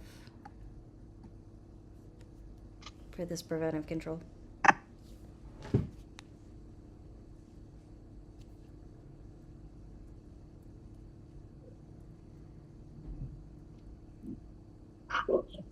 So we would have the paperwork that shows monitoring frequency, or records from monitoring it as we're running the machine. Yep. Through. Yep.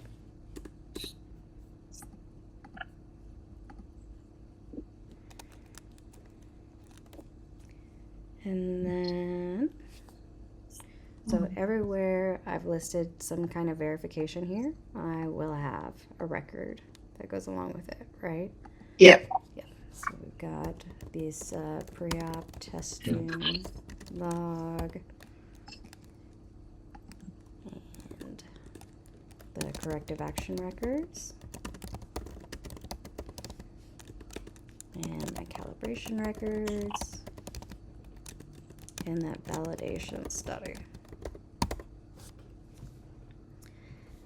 I think that mostly covers it. Feels good. Does anybody have anything to add or have any questions?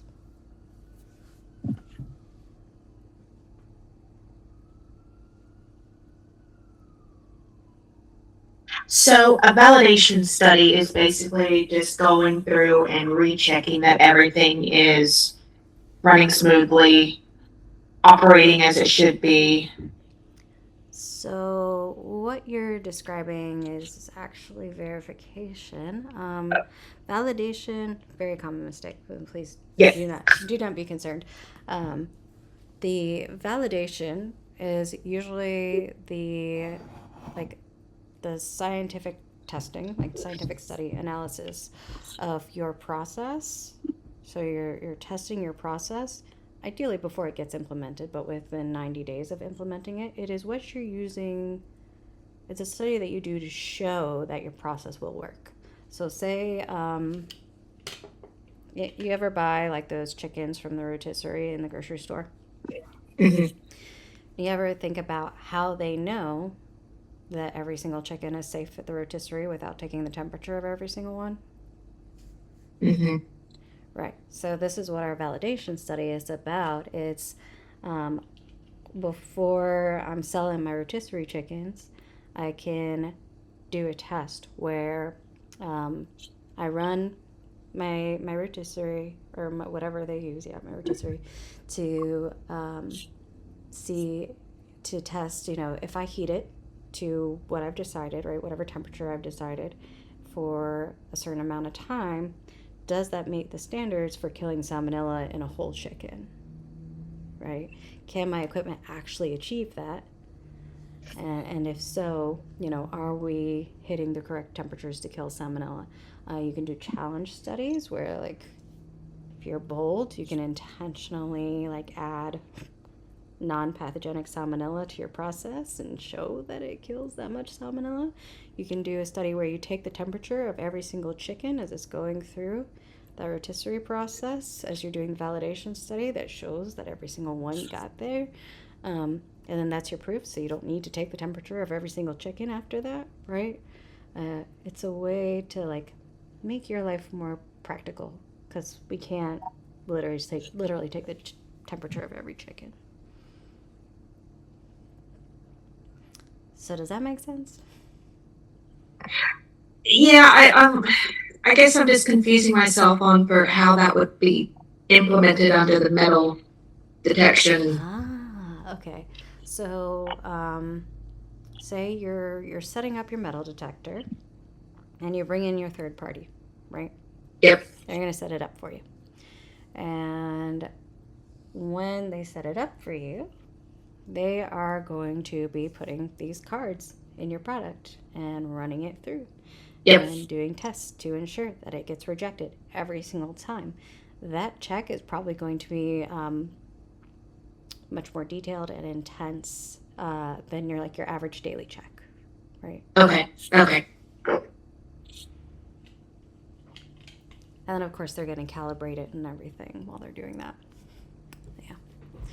Yep. We could look up some details too. Validation studies for metal detectors. I have never been present for one. Hugo, have you? No, and that is why we don't have that as a CCP. Ah, I see. So we what we use is that when we run our standards, we're calibrating the detector. Yeah. Now, if it doesn't work to the standards, then that means your detector's out of calibration. Gotcha. But I think you're right. The way you described it is correct. What we do is, or what I do, USDA has this validator system every year. Yeah. I think I didn't know it was 3 years, but Oh, it's different for USDA. USDA is more often. Yeah. they require us every year. Yeah. And so I just do a 90-day record review of all our programs. Like if it was a new process, Yeah.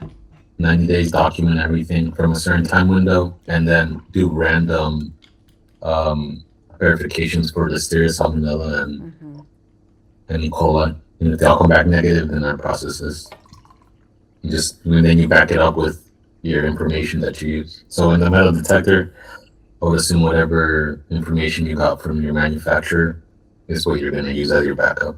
Yeah. So Oh. yeah, validation is It's intense. It's no joke. confusing. It's a lot of work too. Yeah, it is definitely confusing.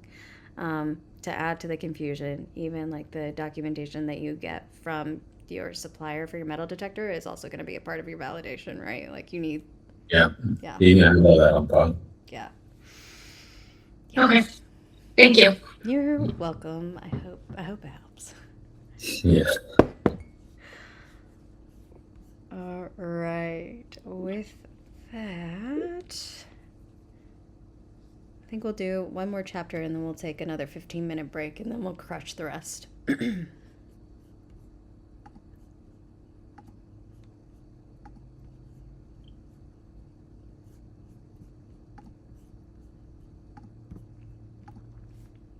Okay.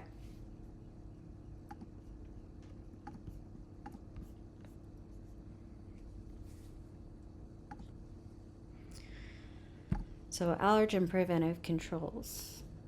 Our allergen preventive controls focus on labeling, label management, and then preventing allergen cross contact. Now, label management starts at your art creation, right? For your label, we need to make sure that we have, our correct ingredient list, and that for whatever ingredients we have that are allergens, that we have that allergen statement that says contains whatever the allergen is.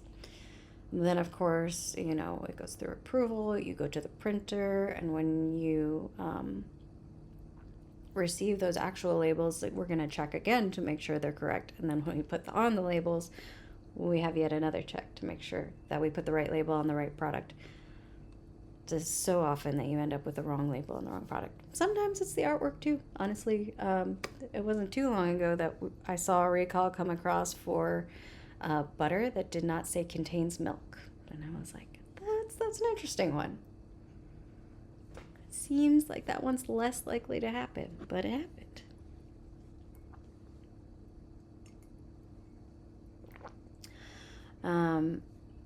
Allergen cross contact. If we have shared equipment where we're managing multiple allergens on it, right? We're running multiple allergens on it, then we need to make sure that we are cleaning and sanitizing in between. Then, we're segregating storage. We're making sure that if we've got allergens that can float in the air, right, via dust, that we're managing for that. Now, not all of these are going to be preventive controls, right? Some of them are going to be good manufacturing practices. So how do we decide? And we ask ourselves the question, if this particular piece fails, how bad is it going to be? And if the answer is we're going to have a food safety recall, we're going to have a food safety issue, it's probably a preventive control. If the answer is it's not going to be great, but we have other things in place that support this, so it's unlikely to result in having a recall, then it's probably a GMP. So it's a good question to ask yourself when you're trying to suss it out in your brain.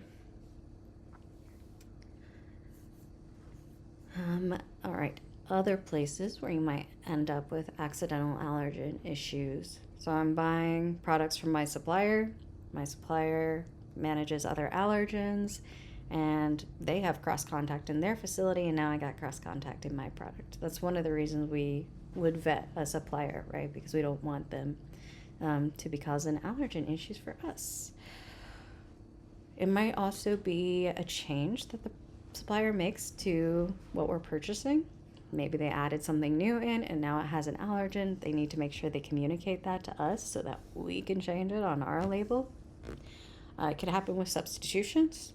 Supplier runs out of something, they give you something else, and now you have an unexpected allergen in your product or in your facility. Again, communication. Some basic things that we use to manage allergens via GMPs would be like color coding and using symbols to represent allergens.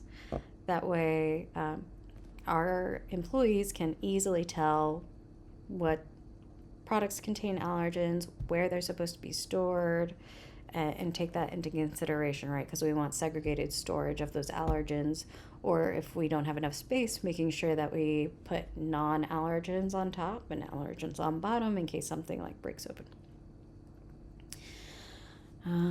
Let's see, what else? Oh, so symbols in addition to color coding, because in case you have colorblind employees, very important.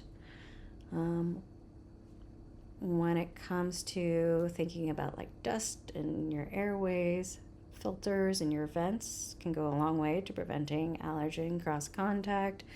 Employee habits, right? Hand washing, gowning, having color coded cleaning utensils. Just lots of small things that you can put in place to really help improve your allergen management program. And so a lot of those are basic and not your preventive control, right? They're not the I'm putting my label on the product, and this, if I mess up this label, it's a problem. And that it's not at the level of like I'm making these products on the same equipment, and I have to make sure that I clean that equipment so I don't have allergen cross contact on that equipment, right? Those are going to be more likely to be preventive controls. Looking at EG Food Company, yet again, so the allergen preventive controls, they have a lot more different forms than our process preventive control, right? Just add the one. This time we get, I think it's 4. So the first one is your ingredient allergen identification. We list all of the ingredients and we mark where the allergens are present. It's nice, it's easy to see. I've seen lots of companies use this as a giant chart in their facility in like the receiving and storage area so that their employees can see readily they'll like add the colors and the symbols on there so their employees can easily see like what allergens are supposed to go where, what their designation is. Nice and simple. The last column, the allergens and precautionary labeling. So you might get a product in that says made in a facility that also processes this other allergen, or may contain peanuts, right? You can choose to carry that through on your own label. May contain statements and made in a facility statements. Those are not required by your regulators. In fact, the FDA doesn't like it when they see it on companies because they feel like it's a flag. They feel like people are not, they're using that statement instead of having solid GMPs for their allergens and solid preventive controls for their allergens. Which may be true. I'm sure in some places it is. But in other places, probably not. And I think, like ethically, personally, this is, again, my opinion, I think ethically it's a good idea because you're giving the person with extreme allergies the autonomy to make a choice. And it doesn't protect you legally, technically, but it would make somebody who's seriously allergic less likely to eat your product. I mean, I thought that was the more information to provide someone to make a valid, whether or not they want to take that risk or not. I was always under the assumption that was like better to be safe than not and have it go down that route. I didn't realize the FDA had a different stance on that. Mm-hmm. Yeah, it is interesting.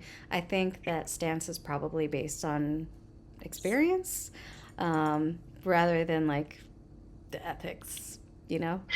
Yeah. Yeah, sad but true. Because I think it's important for people to know, Yep. but you know.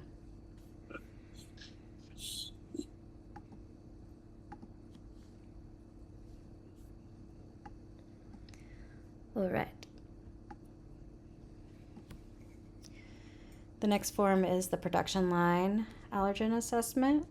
You list each product, you list the production line it's made on, and then you mark off your allergens for each product. It makes it really easy to see when you have a unique allergen, right? So in E.G. Food Company, only the biscuit has wheat, so that's their unique allergen. There are lots of different ways to make your allergen system easier, and I've met a few people who work at companies where um, they most of their products had a specific allergen, and maybe there was only one that didn't have that allergen, so they just added that allergen to the last one because it just simplified everything, right? If I've got soy in 3 out of 4 products, it does make sense to put soy in the 4th one.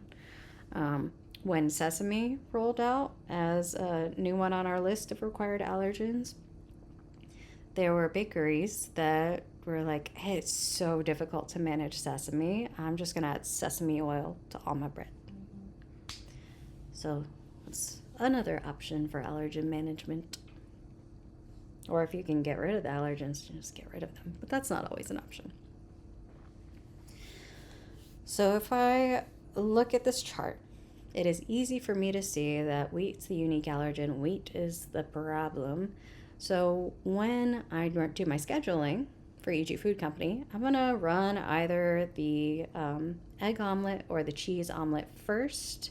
If you're thinking about like the milk, they put milk in their omelet mix. So cheese, no cheese, it still has milk in it. So they do that in the beginning of the shift, and then they do the biscuit at the end. And then after they run the biscuit, then they do their allergen clean to make sure that they're removing any allergen residue.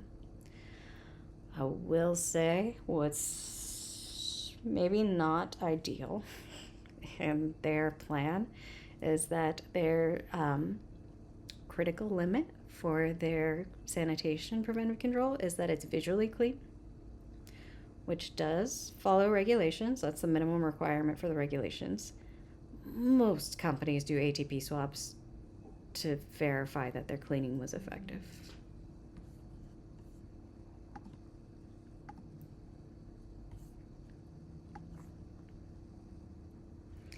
Okay, then we get their second to last allergen control form. This is the allergen preventive control number 1. Remember, we looked at number 1 and number 2. So this is number 1, where we're receiving our packaging. The hazard is undeclared allergens. We list said allergens. The criteria is that all finished product labels must declare the allergens present in the formula. So they're monitoring that by doing a visual inspection when they get in those cartons to make sure that that declaration is on there and that it's correct. It's done by their label coordinator. If it's wrong, right, for their corrective action, they just reject them. Nice and simple. They identify root cause, and then they also flag conducting training as needed to prevent recurrence. That would be in the event that their employee accepted labels that didn't have the correct allergen warning on them or allergen statement. When it comes to verification of these allergen preventive controls, it is all about record review.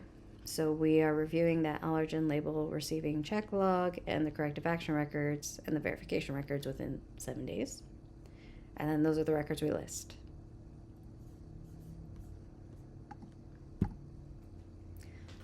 The last allergen preventive control is at the packway label step, where we're applying the label. Again, we're making sure that all our finished product has the correct label, the hazards, the undeclared allergens. So to check that, what they are doing is a visual inspection of the carton to make sure that the label number matches the product. They do it at the beginning and end of the run and at any label changeover. I will also say it's a good idea to do some checks in between because there are often printing errors that show up in the middle of a roll. Then corrective action. If we've got the wrong label on there, put product on hold, go back to the last good check, again, find the root cause, and then we would relabel in this case. Verification, again, is just record review. And the records that we've got are that label application log and corrective action records and the verification of said records. Let's see, is there anything we didn't cover about our allergens from supply chains?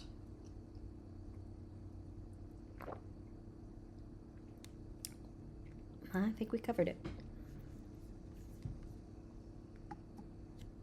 Okay. So now we're going to do our chapter 11 exercise. And let me get out of here. Go back to the form that I wrongly showed you last time. Is the right one now. Okay. Now I know the product we're working on does not have an allergen, right? We do have a product in our facility that has an allergen. And in this case, for this first form, we're determining what allergens are present in the facility, so not just in our product, to be clear. All right, so we know we've got black peppercorns. And we've got green and white. Anybody remember any of the other ingredients? Whey protein, Thank you. sugar, and salt.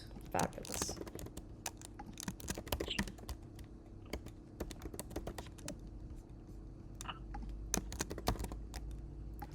All right, and where does our allergen show up and what is it?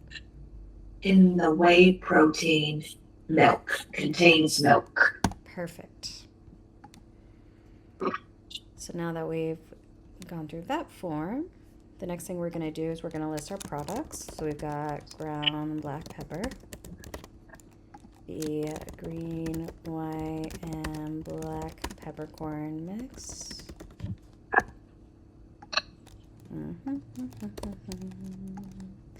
And then we've got our rub.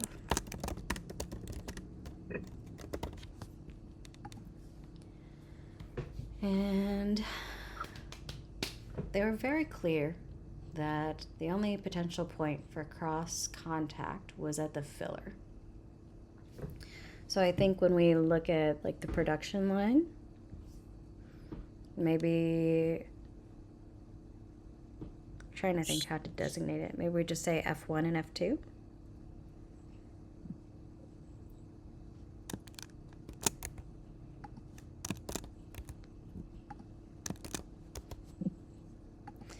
And then everything else, it sounds like is separate. Right, and I think the peppercorns, the green, white, and black, they all get treated like in the same, they go through the same steam treatment. I don't think they said whether or not the white ones go through the grinder, but it's not super important. The important thing is our filler. Oh wait, same filler, different production line otherwise. Okay. So all the same filler. And we designate our milk allergen again.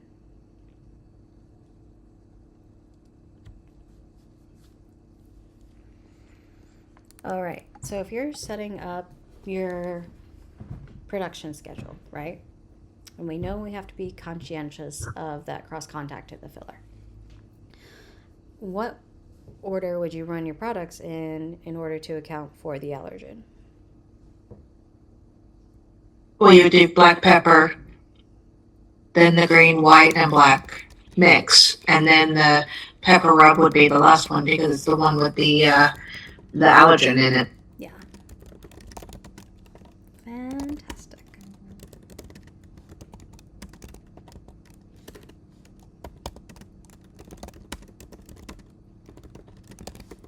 And then after we run that black pepper rub, we're gonna do our allergen clean.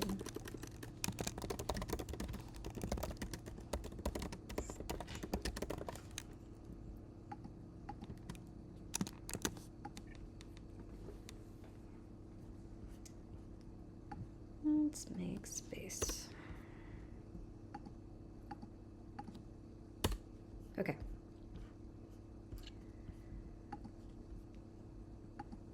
And we know we've only got the one product with an allergen statement. So what should be the allergen statement on our black pepper rub?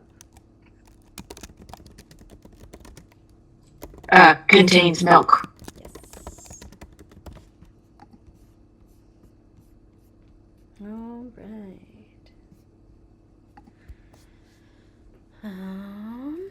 So next we get to choose, would we like to work on the receiving label step or the applying label step?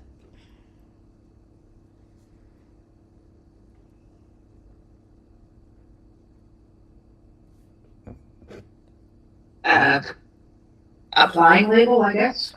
Sounds good to me. I think they call it label code. And also, I'm kind of making us do extra work, right? Because if it's a black pepper plant, you don't need to do necessarily the allergen assessment of the labels, but for the rub, you would. So it just seems like I would be remiss to not show you guys all of the potential preventive controls. So undeclared allergens, milk, specifically for black pepper rub. Then our criteria is essentially going to be right label on the right product, right? So label matches product and contains allergen statement. All right. How would we go about monitoring our label step?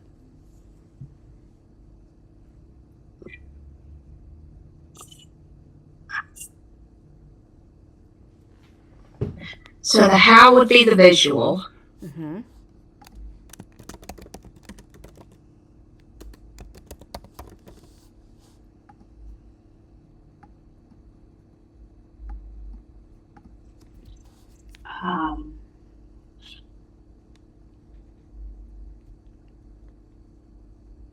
Is what verifying the description on the label? Mm-hmm. Yeah, so we are checking, yeah, what is the same thing, like label matches product. Yeah, so what, we're just checking that it has the right label, right? Okay, and frequency. So this would be decided based on like what kind of equipment they have, right? Like, do they have barcode scanners, or do they have like the labels with a little paper strip or whatever, you know? I'm gonna say, I'm assuming that they don't have that. I don't know. We don't know for sure. I guess we can assume whatever you want. What kind of equipment do you want to assume they have? Bare bones. Bare bones, right. We're going visual, bare bones.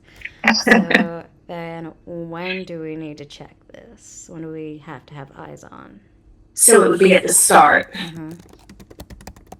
Yep, definitely. And then, I mean, definitely at the start and the end, and I guess throughout Mm-hmm. the process. Sure, yeah. So we could say, you know, about, I don't know, 4 times the process, once every 2 hours, once every hour, something like that. Yeah.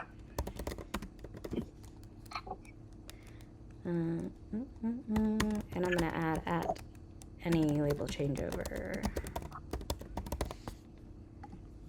Okay. Who do we want to put in charge of this? Probably just like a trained employee, I'd say. Mm-hmm. Love it. And then what do we do if we put on the wrong label?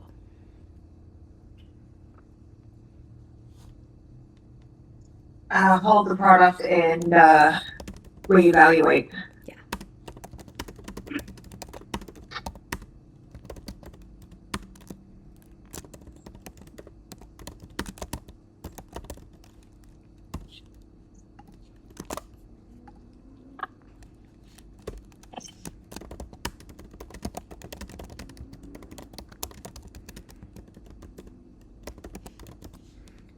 All right. And what do we do for verification of our allergen preventive control labeling?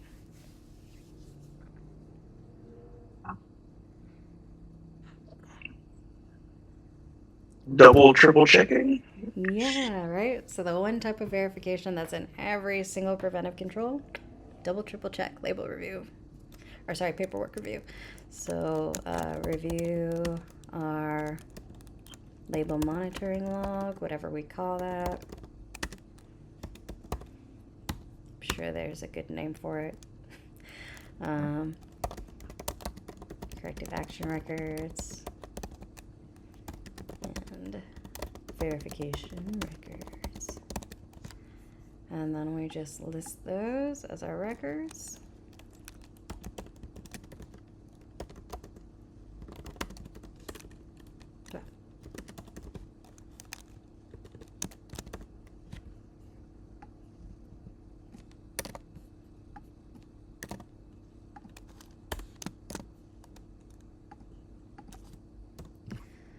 All right, very nice work. Any questions about our allergen preventive control? So far, so good, I think. Cool. All right, with that, I think we should take a break. I think we earned it. Y'all did great. Let's come back at 30 after. Okay, so 4:30, 3:30. Okay.